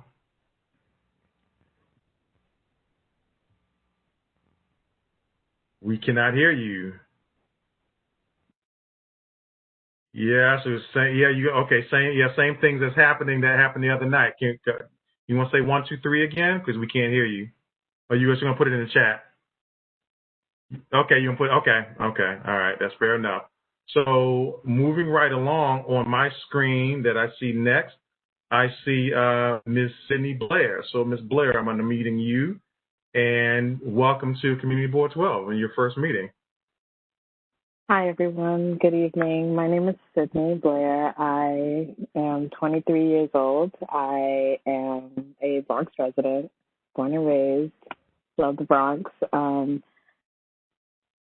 I joined the community board because I felt that people my age aren't being heard and tended to the way they should be by the community. So I'm here to kind of be the voice of the youth and try and represent people my age in a light that people tend not to see us in. I am a bit of an overachiever. I am currently at Lehman College pursuing a double major in biology and nursing. I also minored in psych media communications and business. And I look forward to making us heard, people my age, making us heard on the community board. Thank you. Okay, so not a problem. So welcome, Mrs. Blair. So I see Mrs. Martin has called in. So Mrs. Martin, feel free to welcome yourself. And I know Mr. Brown is here as well.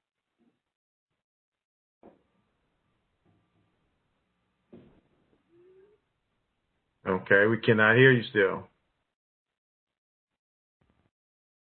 All right. Can you hear me now? We can hear you now, yes. Great. Hello, everyone. Good evening. My name is Keisha Martin, and I was born in this district, raised in this district, left for school, got married, had professional pursuits, came back, and I'm back and committed to serving. And I really look forward to working with all of you. I feel like I know some of you from like the board meetings, so I'm looking forward to really getting to know you and doing the work. Well, make no mistake about it. We're looking forward to, having you. And again, as I said, I enjoy speaking with you as well as, all the rest of your cohorts. And so you're seeing the welcome in the chat. So again, we want you to feel the love that we have for you. And I want to say last but not least that I see on this call, because it looks like two of them are not here, but I see Mr. Jerome Brown, so I'm trying to see if I can find him. Here he is, so that I can unmute him. So Mr. Brown, you're up. Why, thank you, sir. I appreciate that. Welcome. Thank you for the warm welcome from the community board, from you, Ursula, and George Torres. I mean, my heart goes out to you, all of you, for all the community work that you've been doing before I even joined the board. I didn't realize within the last 3 meetings the amount of work that goes on just to keep our community functioning. And it's just amazing the type of work that all of you are doing. Basically, my professionalism is I got trained in the culinary arts and hotel management. I went to culinary school, got my associates. Then I went to NYU to work on my bachelor's, and I got that, and I worked in the food service industry. And during that time, I've always been very concerned about what is happening in our communities with the breakdown of families, breakdown of communities. I was just telling a friend of mine, I remember when I was growing up in the 60s and the 70s, that in a lot of the households, the majority of the households that I came across, there was always a man and woman present, even if the relationship wasn't perfect. And, in today's world, I see lots of times there's moms holding it down. And we just have such a breakdown in the family, and the family is also the greater part of the community. So there's work that needs to be done, and I look forward to working with each and every one of you, working with the community. I had started the Monticello Block Association. It ran for about 3 years. I own a house in the Wakefield area since 2006, and that's what originally brought me into the Bronx community. And just see the utter work that needs to be done. And I just thank you so much for choosing me, and look forward to working with each and every one of you. Thank you very much. Not a problem, Mr. Brown. Again, welcome, and we look forward to working with you. So again, I want to show everybody the letter, but as I said, my computer decides that it wants to reveal information, and we had a little mishap at the executive committee meeting, and so I'm not going to repeat that, especially being that we're on TV. So as I said, I would show you the letter, but each new board member got one. So moving on next, I see Councilman Cohen is on. So the next part, of course, of the meeting is I'm actually going to turn it over, the gavel over, but I want to let Councilman Cohen come in and say a couple of words. So Councilman Cohen, welcome to our October meeting. Thank you very much. Can you hear me? We can hear you. Excellent. I think this is the first time, I know we're not Zooming, we're WebExing, but I think this is the first time I've gone to a virtual Community Board 12 meeting, so I'm very happy to be here. I see, I only appoint people named Carl or Carla to the Community Board, but I see that they're all, everybody who's got that qualification is there. And it's really my pleasure to see everybody's face, and I hope everybody's well. Good to see you, Carl. It is my intention, just so everybody knows, to continue serving this community right up until my last day in office, hopefully at the end of this year. Julia, I know, is on the call from my office. She's been repping me at these meetings. And my staff is at the office. If you need us, you really shouldn't hesitate to call. I know I've been in meetings, but I was participating in park cleanups in Wakefield not that long ago and making the rounds. And I've been in Woodlawn just the other day, so making the rounds. And I'm here, and I want people to know that if they need me, they should not hesitate. So, thank you very much. No problem. Thank you, Councilman Cohen. I do appreciate you. Really appreciate everything that you've done for us, and so I think that the work that you've done has been exemplary. I've enjoyed working with you, and I know that certain members of the board have enjoyed working with you, and so we just want to thank you for the work that you have done and you will continue to do for us, until such time that you won't do it anymore. I'm sorry that the video cut out there, but thank you very, very much. I really appreciate all the support I've gotten from Community Board 12 over the years and the real partnership. Not a problem. Thank you, sir. Thank you. Good to see you, George, too. So we are at that part of the meeting where, of course, I get to turn this over. So I'm now transferring the gavel over to Mr. Clinton Mike, because now we are at the part where we're going to do elections. So to that end, Mr. Mike, the floor is all yours. Okay. Well, the results are in. Everybody can hear me, right? Can anybody hear me? Yes, yes. The results are in. I would like, I don't know, can I share my screen? Hang on for a second. Yes, you can. Hold on for a second. Let me make certain that you can. Hang on. You should be able to. Hold on, Clinton. Wait. Let me make certain. Yes, you can share. Okay, share. Okay, let me see. Let me figure out how to do this. Okay, hold on. So Clinton, I'm trying not to give you a hard time, right? Because I'm about to give you a hard time, right? You see me smiling, right? I can't see you because I'm trying to share my screen right now. Oh, okay. Okay. Can everybody see it? Yes. You see it, right? Yes. Okay.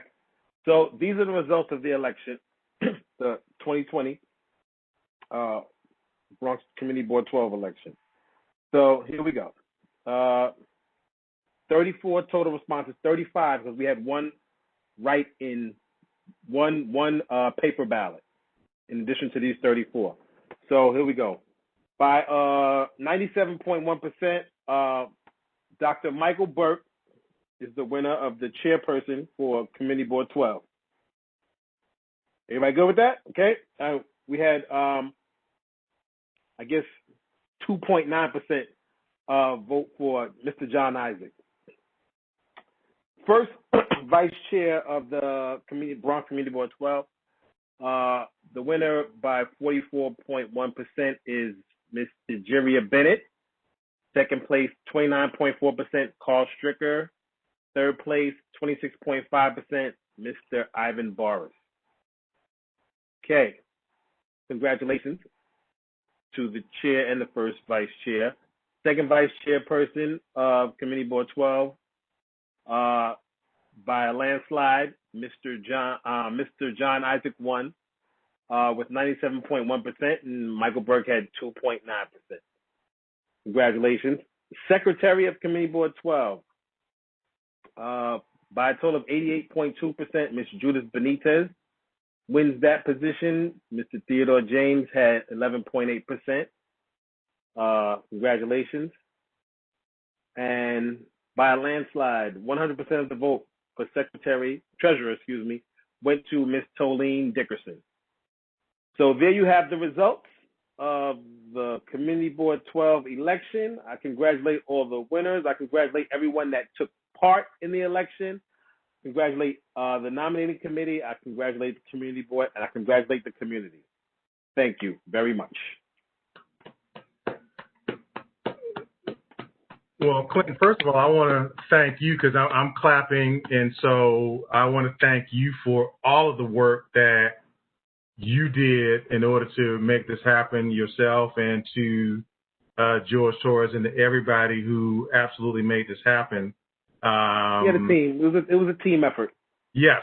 I mean, your committee, everybody in your committee. I want to say, Denise Bond, Theodore James, Marlene Allen Brown, Brown Allen, I should say. Everybody in your team. I mean, like I said, to again, everybody. So to the new first vice chair, Mrs. Jerry Bennett, again, welcome and congratulations to you.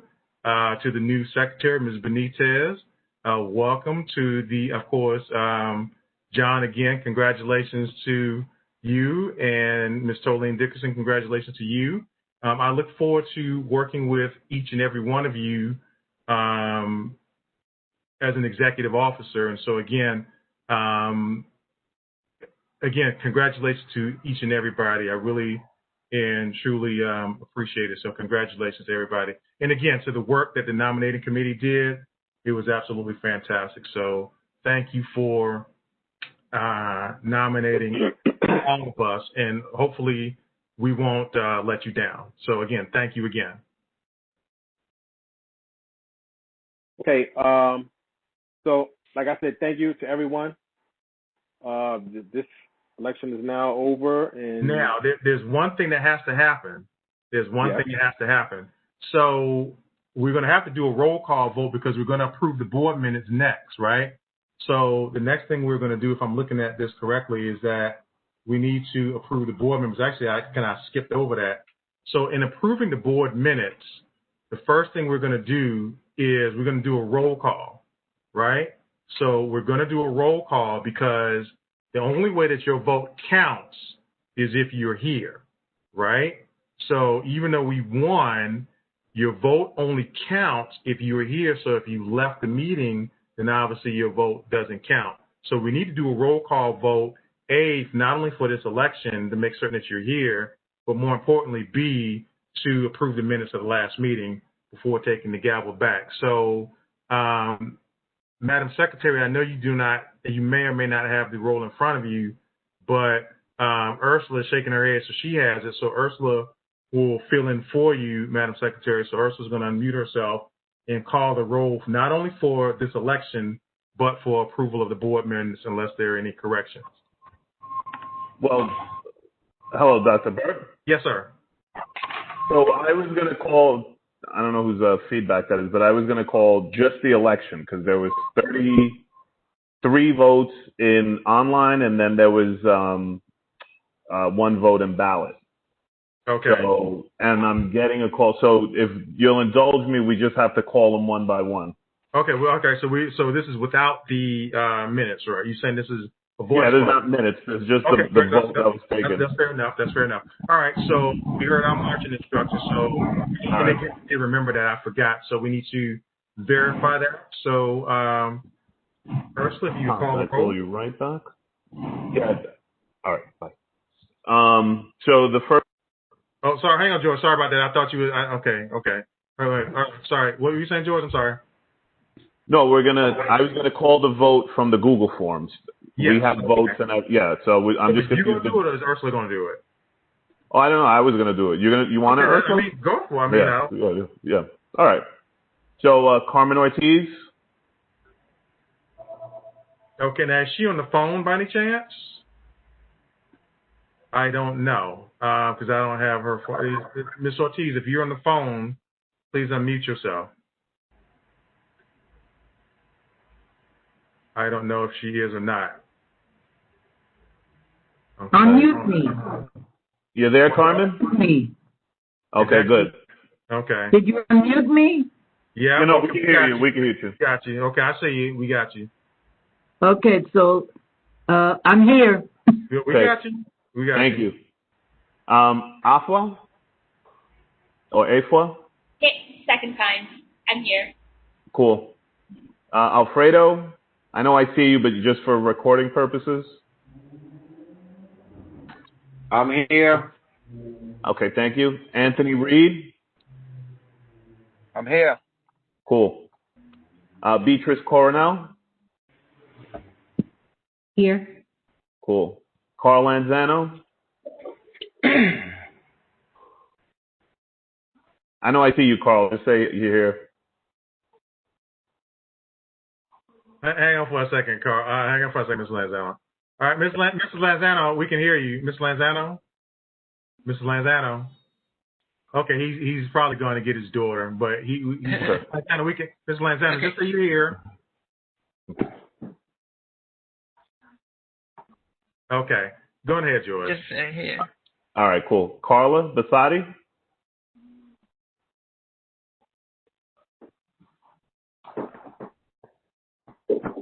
Okay. Carla?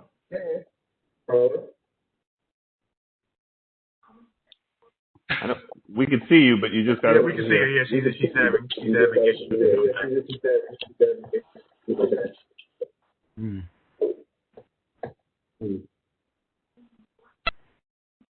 Okay. Well, we'll let her chime in when she can get it. She's gonna do the beginning. Okay, hang on for a second. We've got some feedback. Who's the 917 number?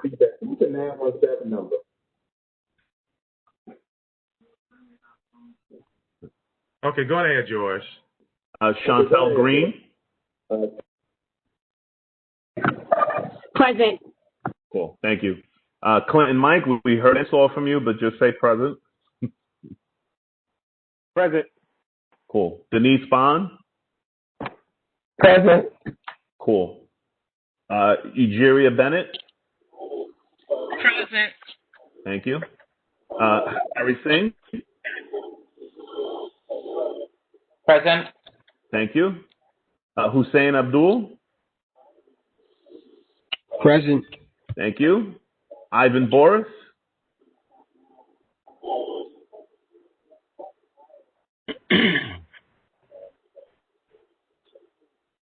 Ivan?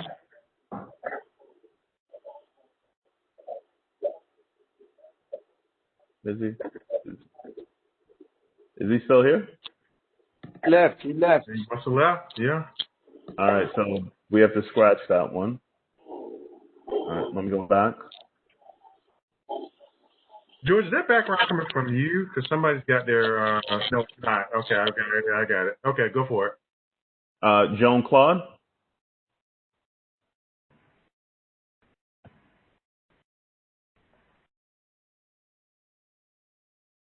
Joan? Present. Cool. I'm here. All right. Got you. Jerome Brown?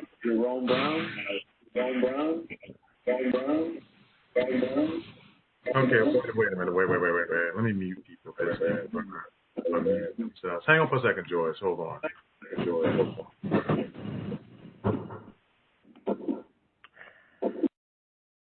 Okay, people, if you are not being spoken to, please keep your mics on mute, okay? Like I said, there's a lot of background noise, and it makes it very, very difficult for us.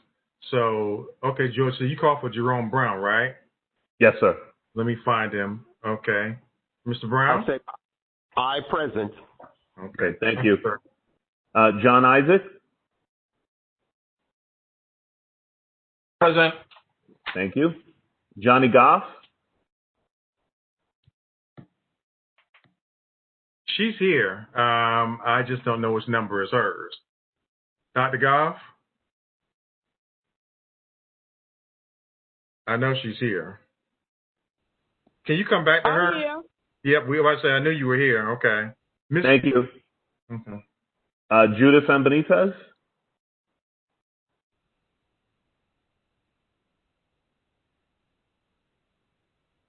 I'm present. Thank you. Carl Stricker.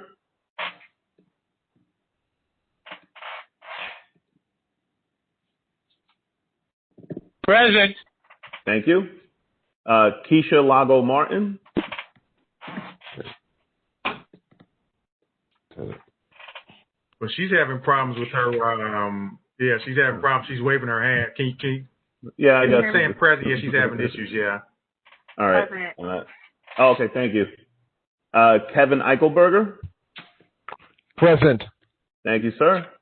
Dr. Burke. I'm here in the flesh. Lisa Hayes. Present. Cool.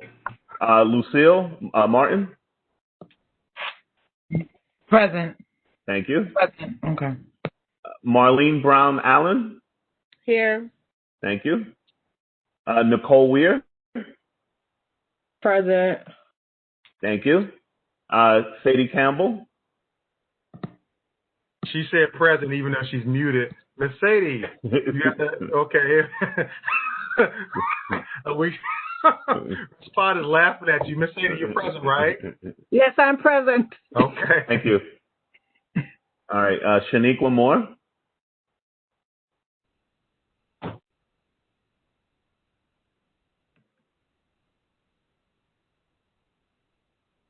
Miss Moore.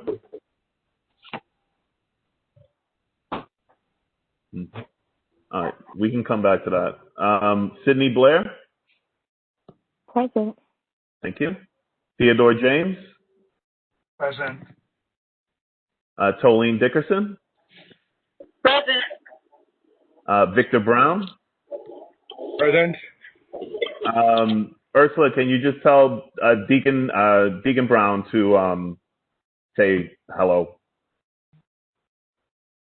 He said present. He Okay. said present. I saw him. Yeah, he's kind of muted there. All right.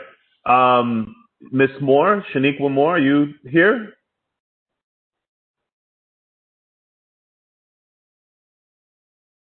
All right. So I got a text from Ivan Boris saying that his computer died. I don't know if you can see that. Right, I see it. Yeah. So I don't know if you still want to count his vote. But if we do it according to the rules, his vote didn't count because he didn't say he was present. And neither is Miss Moore's vote. So that's 2 less votes. Excuse me, do you have me, George Colanzano? Yeah, we got Mr. Lanzano. Okay. I'm sorry, but can Ivan call in? Yeah, let me tell him to call in.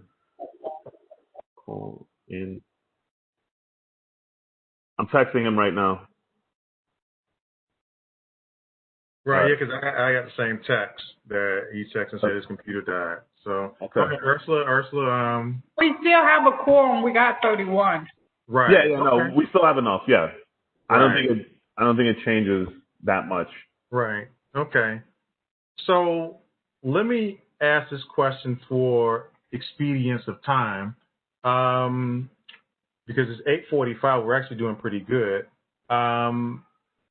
For those of you that are here, we just took a roll call vote to take your votes. My question to you is the following. What we're going to do is the minutes from the September meeting need to be presented to you. So what I would like to do is present these minutes to you that this Mr. Barsadi prepared for us, and again, bring them to you. So if there are any, what I'm going to ask now is if you want to change your vote for the September minutes, then I'm going to ask that you change your vote. If not, then I would like to take a unanimous vote to say that the minutes can be accepted. So I would like, if you feel that way, then I'm going to need a motion to And again, I'm just scrolling through the minutes so that, again, everybody who did not get a copy, in particular, the members of the community, and again, this will be put up on the website, but these are just the minutes from the September meeting.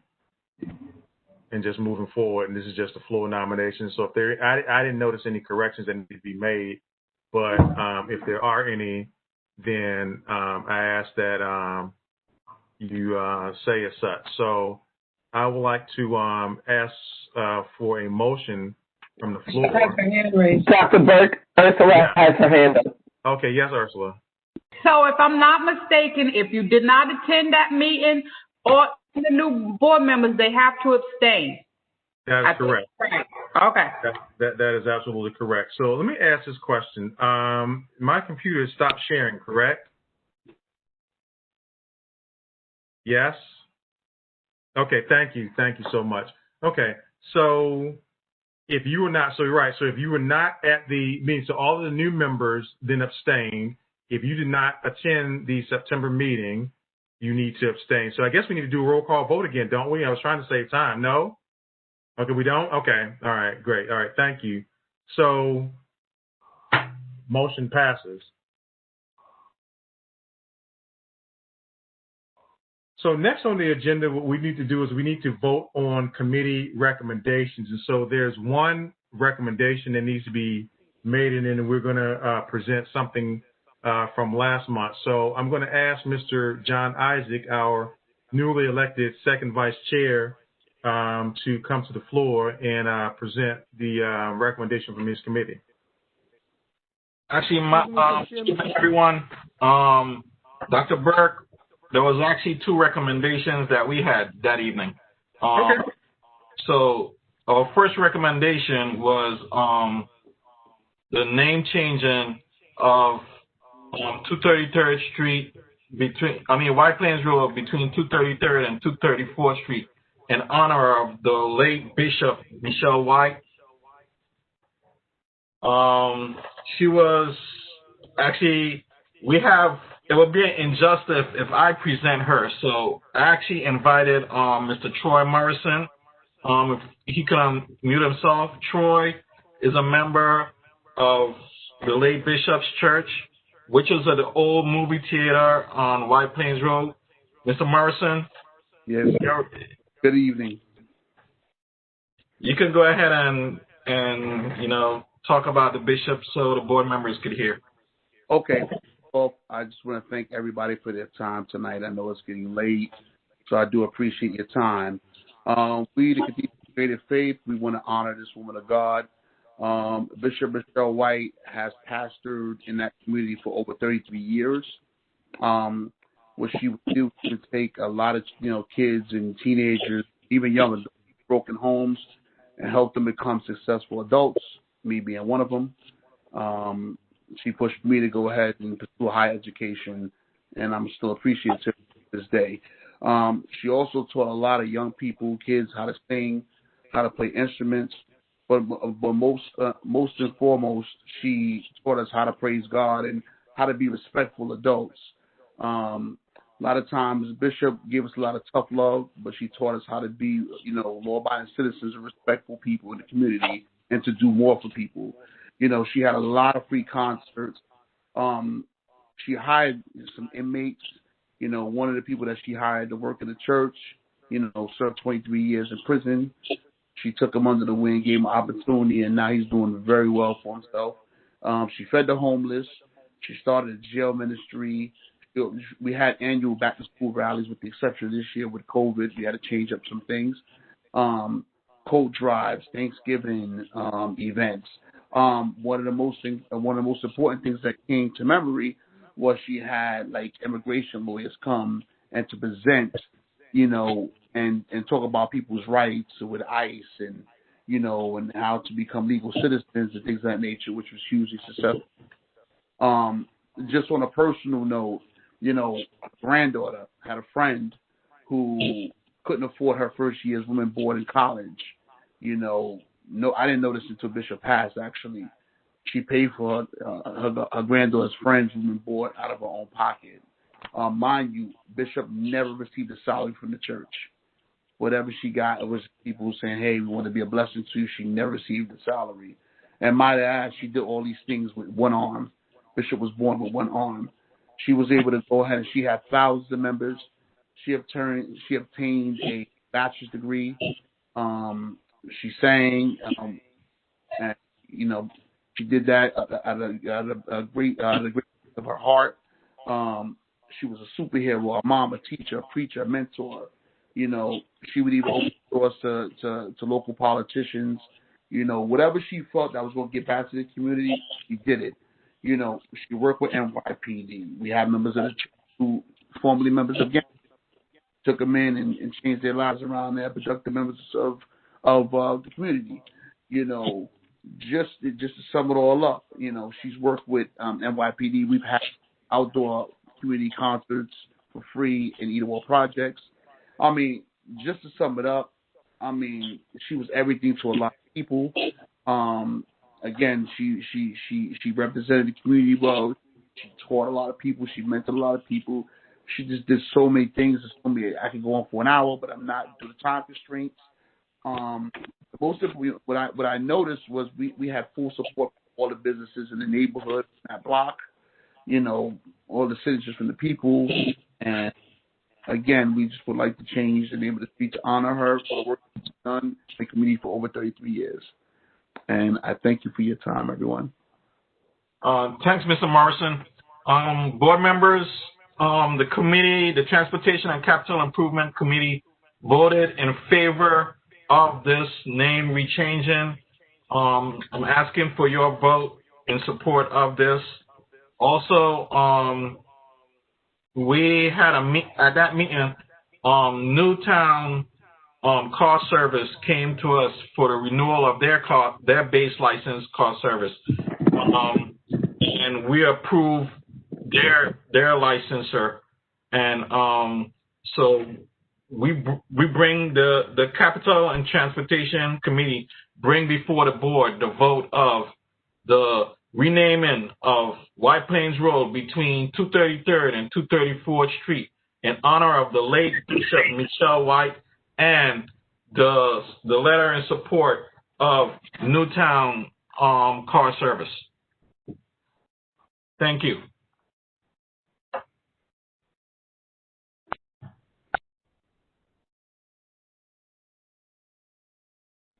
Okay. Yeah, so, this is Carl. Can I just make a correction for John?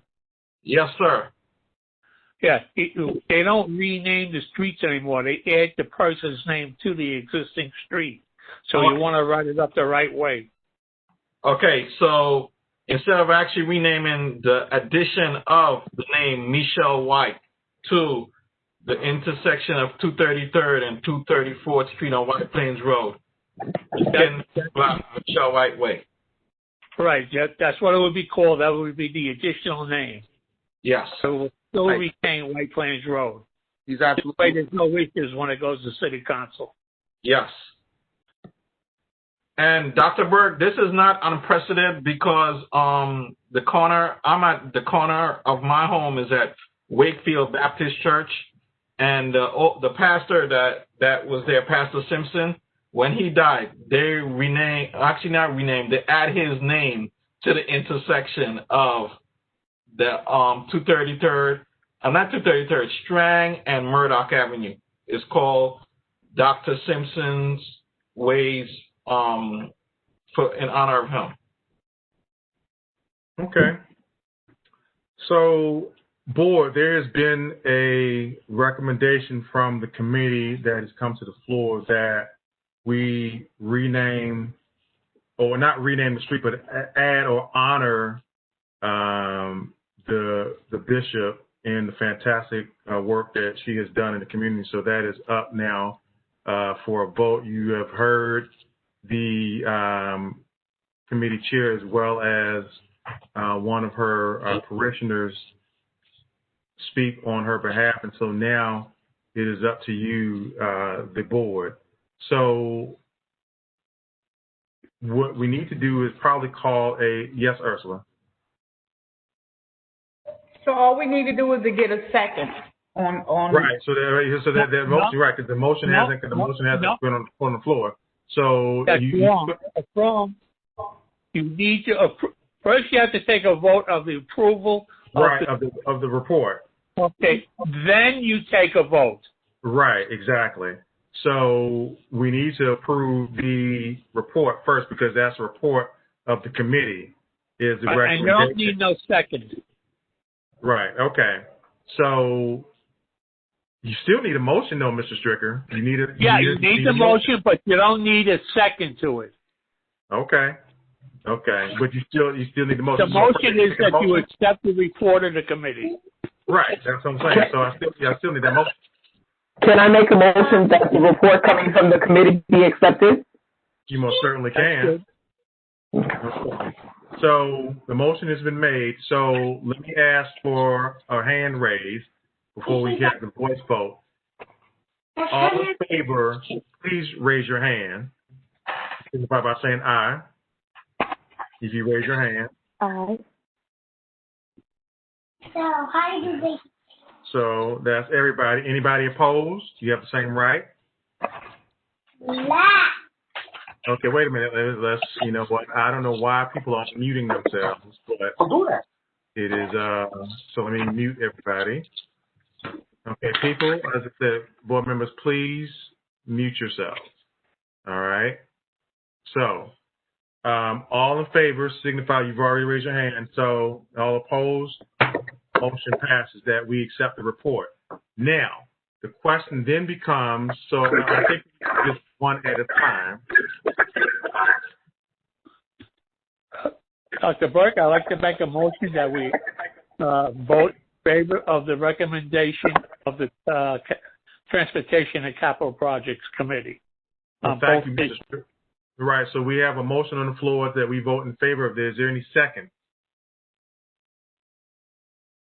Anthony Reed. Okay, Mr. Reed, welcome. So you second the motion, okay? So the motion has been approved and properly seconded. So is there any further unreadiness? Okay, call for the question. Okay. All those in favor, please raise your hand and signify by saying aye. Aye. Aye. Aye. Okay. Aye. Thank you. Coming. I hear. Folks have the same right.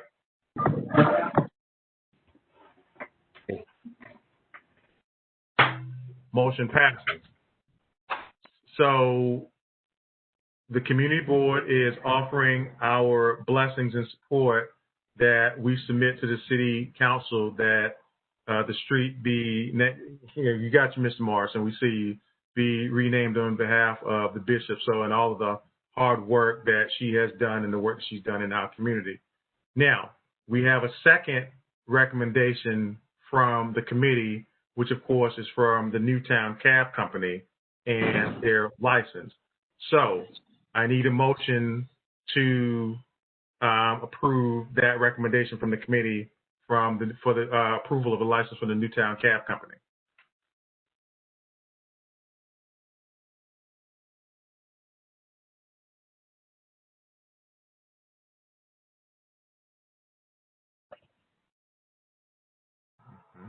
Could someone make the motion, please? I don't want to make a motion. I make the motion to accept the report for Newtown. This is for the Newtown Cab Company. This is for the recommendation for the Newtown Cab Company. I second. You're making that motion, Alfredo? Yep. Okay. So Mr. Alfredo Figueroa is making the motion that we accept the recommendation to grant the TLC license to the Newtown Cab Company. I need a second. Second. Okay, thank you, Mr. Stricker. So the motion has been moved and properly seconded. Now, yes, Alfredo. Regarding the not really renaming, but adding of the name of the bishop, this has to go before the council. We don't have a councilman. How are we going to present it? Okay. I think so. What normally happens is the following. You're right. We don't have a councilman, but I think what happens is, if I understand this correctly, that there are 2 votes that take place. Once in the end of October and one in January.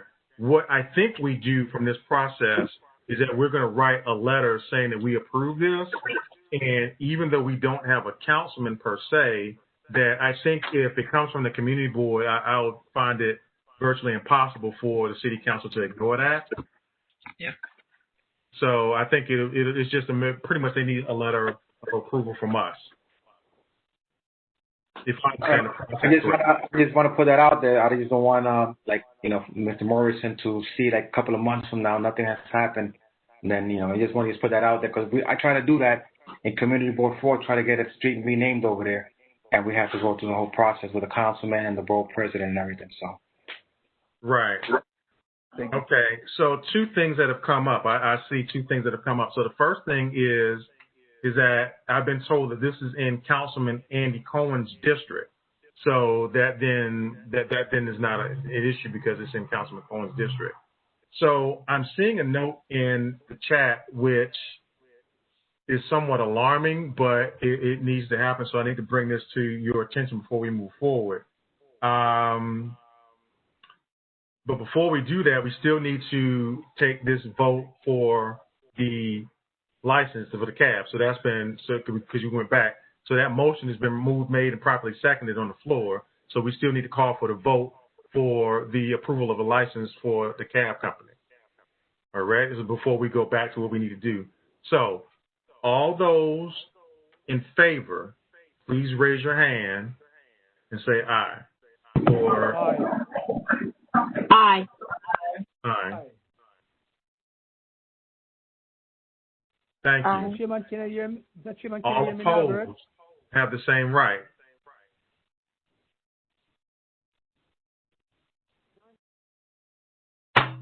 Motion passes.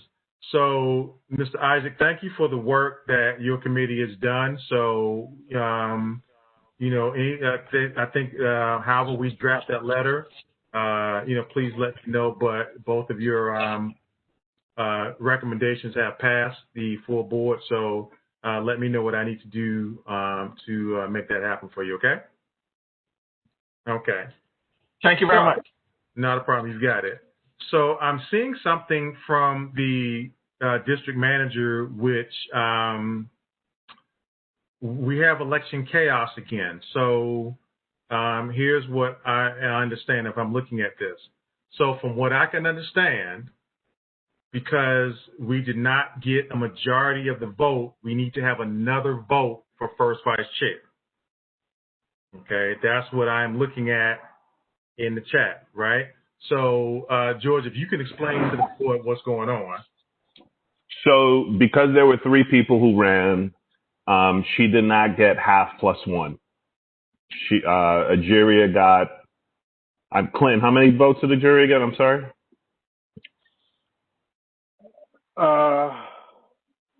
13. 13. So now, again, we went through the roll call. So we had 34 votes originally in the Google Docs. We dropped 2 people, Ivan and Miss Shaniqua Moore, because they didn't respond present when we did the roll call. So that brings it down to 32. 32 divided by 2 is 16. Plus 1 is 17. She needs 17 votes. So the way it happens is the least vote getter, in this case, which was Mr. Boris, he would drop out and we would have to hold another election between Ageria and Carl Stricker. And whoever gets the majority of votes then becomes the first vice chair. That's according to the borough president's office. Okay. So the question then becomes, do we have to do that at this meeting here? No, I mean, it's going to be too late to put up a new ballot and then email it to everybody. Right. I don't know how comfortable people would be actually having a roll call vote. So it was suggested that we just do what we did today next month on the 19th. Okay. Yeah. All right. So next month, so that means the office of first vice chair then is still open. Yes, it'll be a contest between the two highest vote getters in this election. Which in case is Ms. Bennett and Mr. Stricker. That's correct. Yes, sir. Okay. All right. George, I have a question. Doesn't the ballot allow you to vote the second time? Or you can basically reuse the ballot? I'm sorry, you broke up on me. I say, it seems as if the ballot did allow you to vote more than once, or use it more than once. That's true. You're absolutely correct, but just for we actually had one board member vote twice. So, Clinton actually had to do quick math. And then we had one board member that's in the office. So we had to add his paper ballot. So just to, avoid all that, we'll make it a one question for a ballot for next month. Okay. Okay. So again, so the elections continue. All right. And so with that being said, please, everybody, let's make sure that we, do what we need to do so that the votes can count. All right. So next up on the agenda is, of course, the bylaws. And so let me just comment on this because, again, I know that last month, as you know, we're trying to revise the bylaws. And last month, there was quite a bit of questions to the first vice chair and the chair of the bylaws committee in regards to what we're trying to do with the bylaws. So what we want to do, and again, as I said, that report, we didn't vote on a report. So what we want to do is be able to do just that. So Ivan just said that he's back. So, but even at that doesn't remedy the problem for first vice chair. So, although he's back.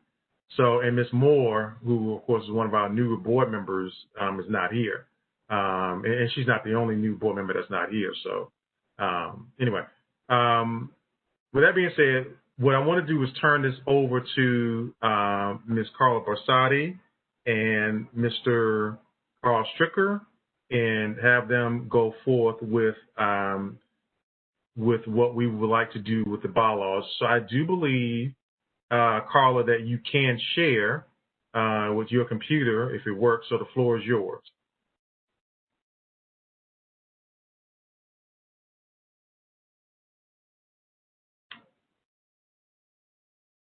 Carla?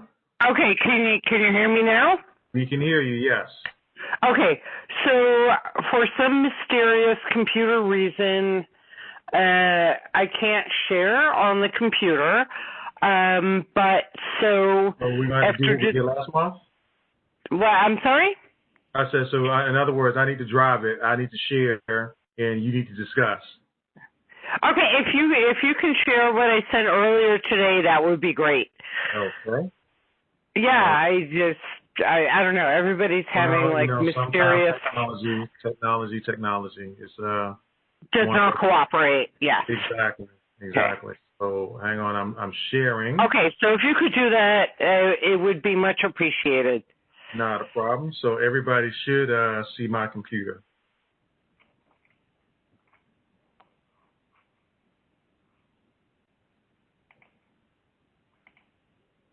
Oh. Okay, I see it. Okay, so I'm going to offer a brief overview of the process and then invite feedback. So the bylaws committee met between June and our last member meeting was September. So we proposed some changes, mostly focusing on ensuring consistent attendance by members. And but then we got some feedback saying that other board members wanted to provide some more input. So we're now proposing we put the vote off till November so that everyone who had an opinion can provide input. So don't forget we added don't forget we added a couple of words from the legal counsel for the borough president. Yes, so the legal general counsel for the Bronx Borough President's Office just asked us to make sure the language said attendance is not the only reason that someone can be removed. They can be removed or they can be removed for other causes, but I explained this to a couple of other people who asked me, you don't just get thrown off the board. There's due process.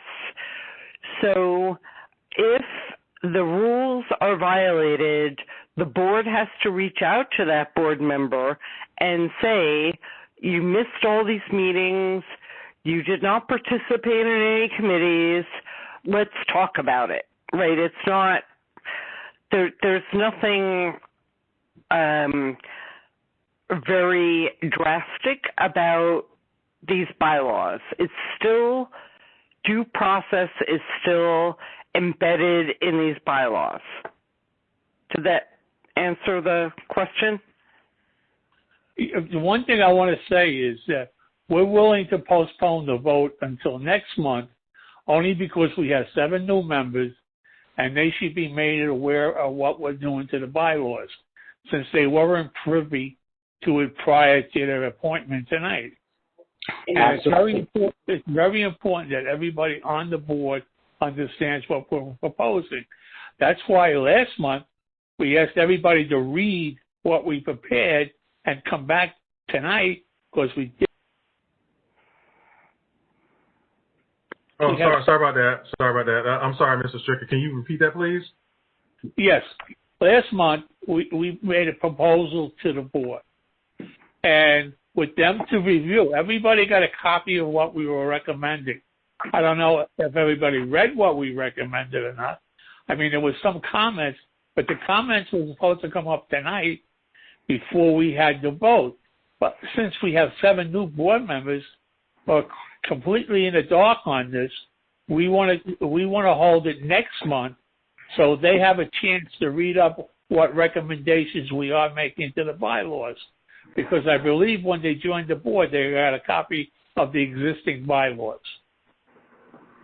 That is correct. I concur with Mr. Stricker. I think it's absurd that new board members, although I'm definitely welcoming them, are able to abstain from voting they don't have to abstain from voting of executive board members. Yeah, I think it's important that everybody is aware because the new board members sound very exciting to me. I welcome them all to the board, by the way, and we're looking for your input as well as longtime board members. I mean, I can say that, like I said, you'll enjoy working with them, Mr. Stricker. You really and truly will. They're absolutely phenomenal. Oh, thank you. From what I heard when they spoke tonight, I was impressed. I was really impressed. Okay, so I'm sorry. Just to achieve closure here, are we saying that we're going to postpone? We're agreeing as a board to postpone the vote to next month so that we can get the new board members up to speed on the proposed changes. That's correct. Paulie, you're reading too much into it. So what's happening is that you're still doing what you're doing now, right? So what we're doing now, because they have a copy in the new orientation book. Speaking of which, and not only that, because the seasoned board members haven't picked theirs up yet. So we have just about 100% almost of the new board members that have theirs, but we have board members who've been on this board for years who haven't picked up theirs yet. That's problematic in and of itself. Well, some of us have old ones. Right. What we're saying is that you're going to continue doing what you're doing because these are the proposals that are in the bylaws, right? That are in the bylaws that we will close. So what they're saying is in a month's time, so by the time we meet again on November the 19th, everybody should have read it. Everybody should, any questions that they have between really, truth be told, either tonight or preferably at your next bylaws committee meeting, and ask any of their questions, and then we call each amendment to a vote. So we're not discussing any of these proposed changes now. It's going to be done next month. What's the question? We're not discussing any of these proposed amendments now. All of this is going to be done next month. No, we're discussing them now. That's why we're representing them so that they can be voted on. Yes, we will discuss this at the November meeting, so we can take a vote on it. But a lot of people never read what the updated recommendations were made. I would like to give them another month to catch up and read so they can speak on it next month if they actually have a concern. My only concern is that the 3 unexcused absences from committee meetings within a period of 1 year, I'm not sure if anyone else brought this up because my computer is doing its own thing tonight. But well, we're not discussing that tonight. Next month. Okay, cool. All right, I'm sorry. I didn't mean to interrupt you or cut you, but all this will be taken up next month. And we can make amendments to the recommendations at next month's hearing before we take a final vote on it. Perfect. That's all I want. That's what I asked. Thank you. You're welcome. Hi.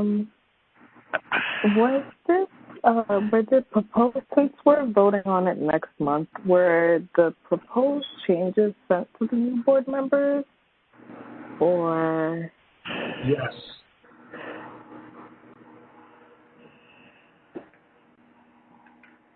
So the answer to that question is yes, Ms. Blair. So all of, you weren't here for the first round, obviously, because you were newly appointed, but the corrections were sent out this evening, and so for discussion. And really, truth be told, it's kind of sort of a good thing. What we want to happen is, as I said, for them to be represented. For you, you're seeing this for the first time, but for some board members, they should be seeing this for the second time. And hopefully some clarity can be obtained so that we can move forward. So, Carla, can I move to the next one? Okay, wait, I'm sorry. There were people speaking over each other. I didn't catch that. I guess my question to you is, can I move to the next article? Yes, you can. Yes, please do. Thank you, Carla, for your help. Okay, yeah, well, thank you for all your help. Thanks to everyone on the committee. This was a lot of hard work. It's really, you have to write in legalese. It's really takes a lot of work. It definitely is a lot of work. Yes. And, okay. Let's move on then. I just want to thank the support of the committee members that are on the bylaws committee for all their work they have put into this. Thank you. Okay. Go ahead, Mr. Chairman. Is it? Well, I thought you guys were doing the. So, do you not want to go over the articles, or you want to stop? No, we're going to do that next month because not everybody's on board with them. Well, okay. I mean, Carl, tell me, I'm prepared to explain the rationale behind all of our changes. Should we do it now or next month? Yeah, if Dr. Burke doesn't mind, I was looking at the time. That's why I said that. If Dr. Burke doesn't mind, yes, you can tell him what the story is. Okay, is that acceptable to you, Mr. Acting Chairman? It is. I mean, because this needs to get done. I mean, it should have, obviously it should have been there. You guys put in a lot of work, and this needs to be put to bed. So, I mean, I'm watching the debate as well as listening to you guys. So, let's move forward. I know we were trying to get off by 9 so everybody could watch the debate. But, okay, I'm going to motor through the proposed changes in my best New York fashion, talking really fast. So we have 6 proposed changes to 5 articles of the 2020 board bylaws. And for those of you who are new members, this is long overdue. The bylaws are 20 years out of date with, the changing times. So I'm going to motor through these really fast. Stop me if you need to. So the first proposed change is Article 3, members, and we made a change to say, to make it easier to remove people who do not attend meetings. That's the gist of it. So we changed some language to say any three unexcused absences from general board meetings or any three unexcused absences from committee meetings is cause for removal. And I'm just going to add to that, nobody is removed from the board without due process. There is a whole process where the person needs to be notified, has a window to respond. So we're not trying to be just remove people at random. Anybody who gets a letter from the board has a window to respond. Okay, so Article 5, officers, we're proposing the role of a recording secretary because the secretary's job is very difficult, so somebody else should be taking minutes while the secretary is counting heads. So that's not a particularly controversial issue.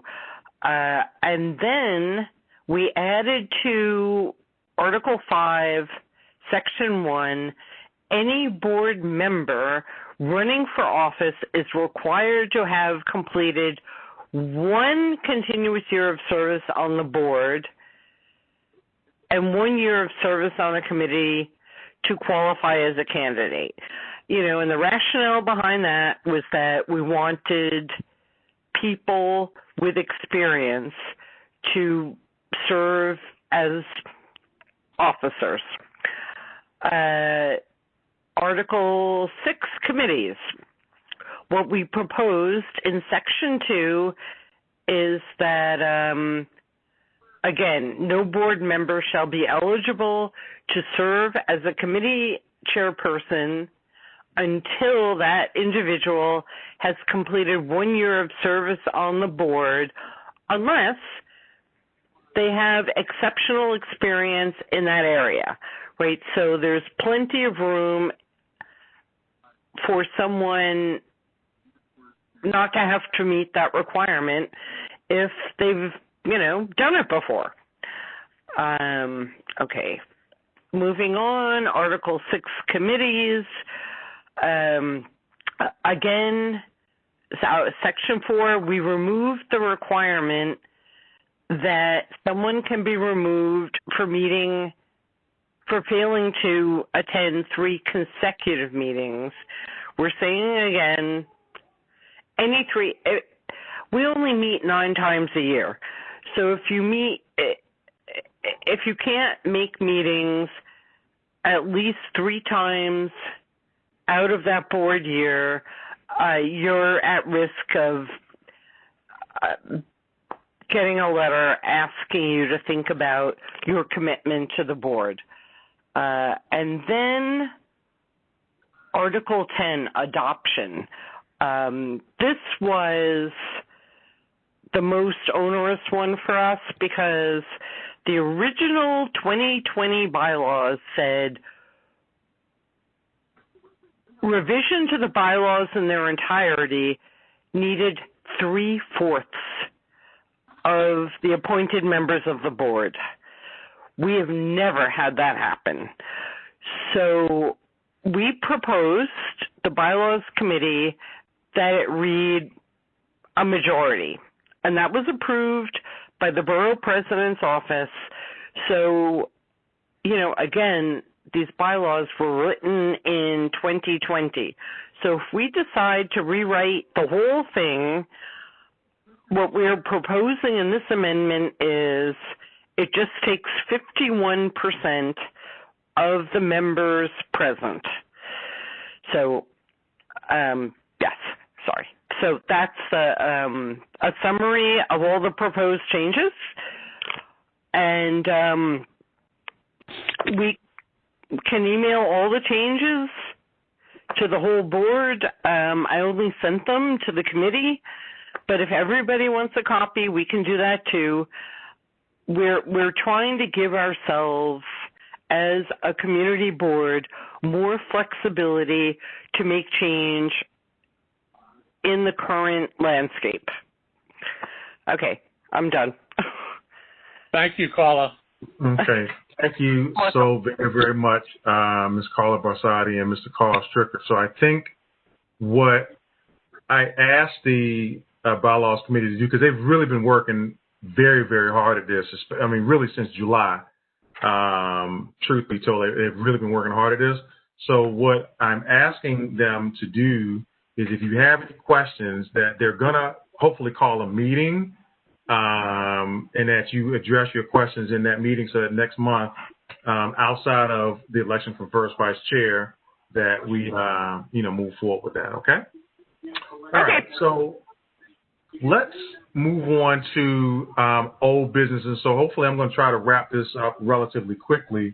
So obviously we had a update on the shelter, so I'm not going to really talk about that as much. I think, what we want is an effective outcome. I looked at what happened yesterday. While we were appreciative of that, we really want some outcomes that will bring us the type of change that we want and need. So we're going to probably talk about that in the executive committee meeting. And so I just want to give you an update on the district needs statement. That is due at the end of the month. And so, like I said, I know our district manager and I've been working on that. So just to let you know that we're still working on that meeting with city planning and housing preservation and development and other city agencies. So we're still trying to lock down a time for that. So once we don't have that yet, but when we do, we will definitely get that word out to the board. And last but not least, as far as the Grace Wakefield United Methodist Church proposal of affordable housing, again, so there's going to be a housing committee meeting next week, Thursday, in which Mr. Hall is going to put that back on because the developers want a letter of support. Now, all of you know how I feel about affordable housing. And as most of you know, we have, in essence, lost the B&B urban. And of course, I'm pretty upset about that, quite frankly. And so that's one of the reasons why I want to talk to HPD to figure out, despite the fact that we told them no repeatedly, that they still were like, well, you need housing. And again, to me, that was done in conjunction with some other agencies. So Grace Wakefield, even though they were not a part of that upzoning, is still a similar type of situation in which I think affordable to what board members thought was affordable was not what the city and not what these developers thought were affordable. So again, that's something that needs to be discussed. So I invite everybody to attend Mr. Hall's meeting next week and flush this out, because quite frankly, I know that I'm tired of it. And so I'm ready to go on offense and not be on defense all the time, because quite frankly, we've been on defense all of the time. And so I see where Alexis has her hand up from the borough president's office. So Alexis, please go ahead and say something. Alexis? Okay, I thought she had her hand up from the borough president's office, but okay. So in any event, let me move forward then. So as far as new business is concerned, I'm going to make this ever so brief. We have a vision statement, of course, transformation to greatness, because I really think that that's one of the things that I would like for this administration to focus on, is how do we transform ourselves into being great. In other words, I know Assemblyman Denowitz talked about the fact that he felt that we were being ignored. Well, I know that I'm tired of being ignored, and I know that you're tired of being ignored. So the question then becomes, we developed a statement so that we're making an affirmation not only to ourselves, but to those who think that they can take advantage of us, that we're not going to have that anymore. So the question now becomes, what are we doing about it? And so we are working on strategies. I know that, Ms. Bennett and her committee, as well as the district manager and your ideas, and that's where you come into play as to what we do about it. So we have been talking about various solutions to make that happen and make that occur. Also, as far as the economic development outlook, one of the things that we discussed was, of course, economic development. So instead of having shelters and affordable housing, what would we do if we were to have a skating rink in our neighborhood? So I think, where I grew up, we used to always go to the skating rink as teenagers.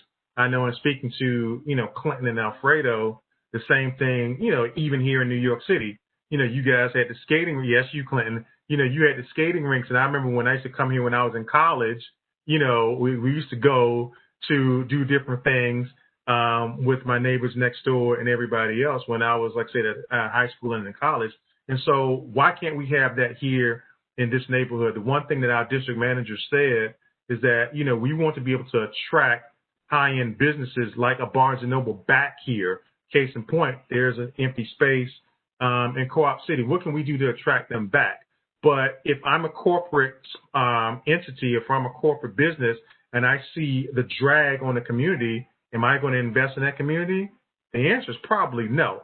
So the question then becomes, what do we do to mitigate that? What do we need to do to look at our own economic development? And that's one of the things that the community board can do, is that we can propose our own economic development. We can propose our own housing and so forth and so on. So for those of you that have not picked this up, then that's why I ask that you do, because a lot of the stuff that's happened to us is explained not only in the zoning book, but it's also explained in here. Oops, it's upside down. Explained in here as to what you can do and what we can do as a board. So I ask that you take a look at that, and next month, and let's come up with some ideas. And that goes for the green space initiatives as well. So I know that it was a rather lengthy meeting, and I want to say thank you for your attention. Before we close out, October birthdays. I know that Clinton Mike had a birthday in October. I know that Lisa Hayes had a birthday in October. I want to say Chantel Green had a birthday in October. And somebody else that I'm missing, I forgot, also had a birthday in October. So all of you new board members, October birthdays, happy birthday to you. I see Ms. Martin, Mrs. Martin, Ms. Cornell, October birthdays. Happy birthday to you. Any wedding anniversaries, happy birthday to you. And the good and welfare, we really appreciate it.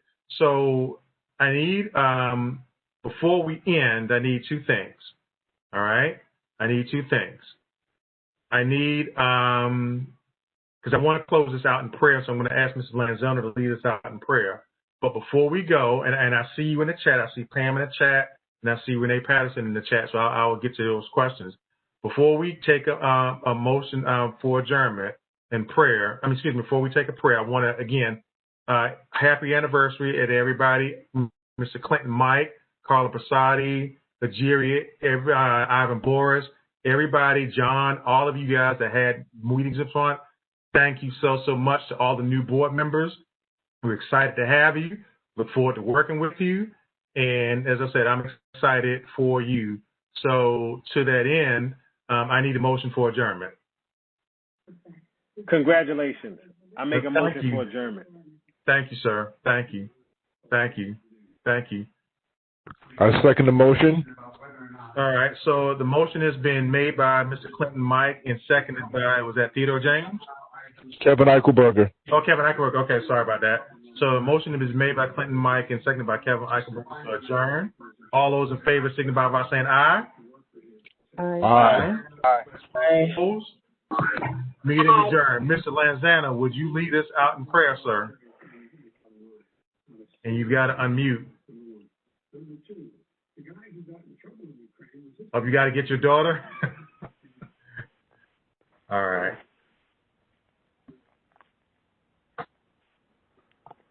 Thank you, Lord, for having a great meeting. We hope that the coming elections for the president and other offices come out well for the country.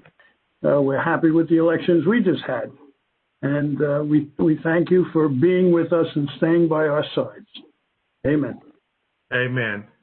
Everybody, thank you so much. I appreciate you. If I don't have controls anymore, George does, so you can unmute yourselves. Thank you so much, everybody, for this meeting. It was a fantastic meeting. To all of the new officers, congratulations to everybody. I look forward to see Mrs. Johnson, so I'm going to get you that information. Send me a text, Pam, and I'll get that to you. And Renee, give me a call. I will. You said chair of the economic committee. That's Ms. Benitez. That's Ms. Judy Benitez. But send me a note, Renee, and I can get that to you as well, okay? So congratulations, everybody. Deacon, Mrs. Baldwin, Lucille. So you're the second Mrs. Martin. There's somebody else. So take care, everybody. All right. Good night. Okay. Good night. Welcome, new board members. Good night. Welcome to the new board members. Good night, everyone. Good night. Okay. George, I have a question. Yes. You took control. I want to. No more questions. Go to sleep. Go watch the debate. No more questions. I'm watching the debate right now. What's the question? So I'm watching it right now. So anyway, I'm out. Listen, take care, George. I was recording the meeting, and then you took the control away. So what happened? I lost connectivity, so maybe that's why it reverted back to me. Okay. But the only thing I can do is capture the chat. But yeah, I was recording the meeting, so. Well, it exists on Facebook, so you can still see it there. Okay. All right. Fair enough. Yeah. All right. So I'm out. Take care, everybody. All right. Good night. Okay. Good night. Good night. President Trump has said that they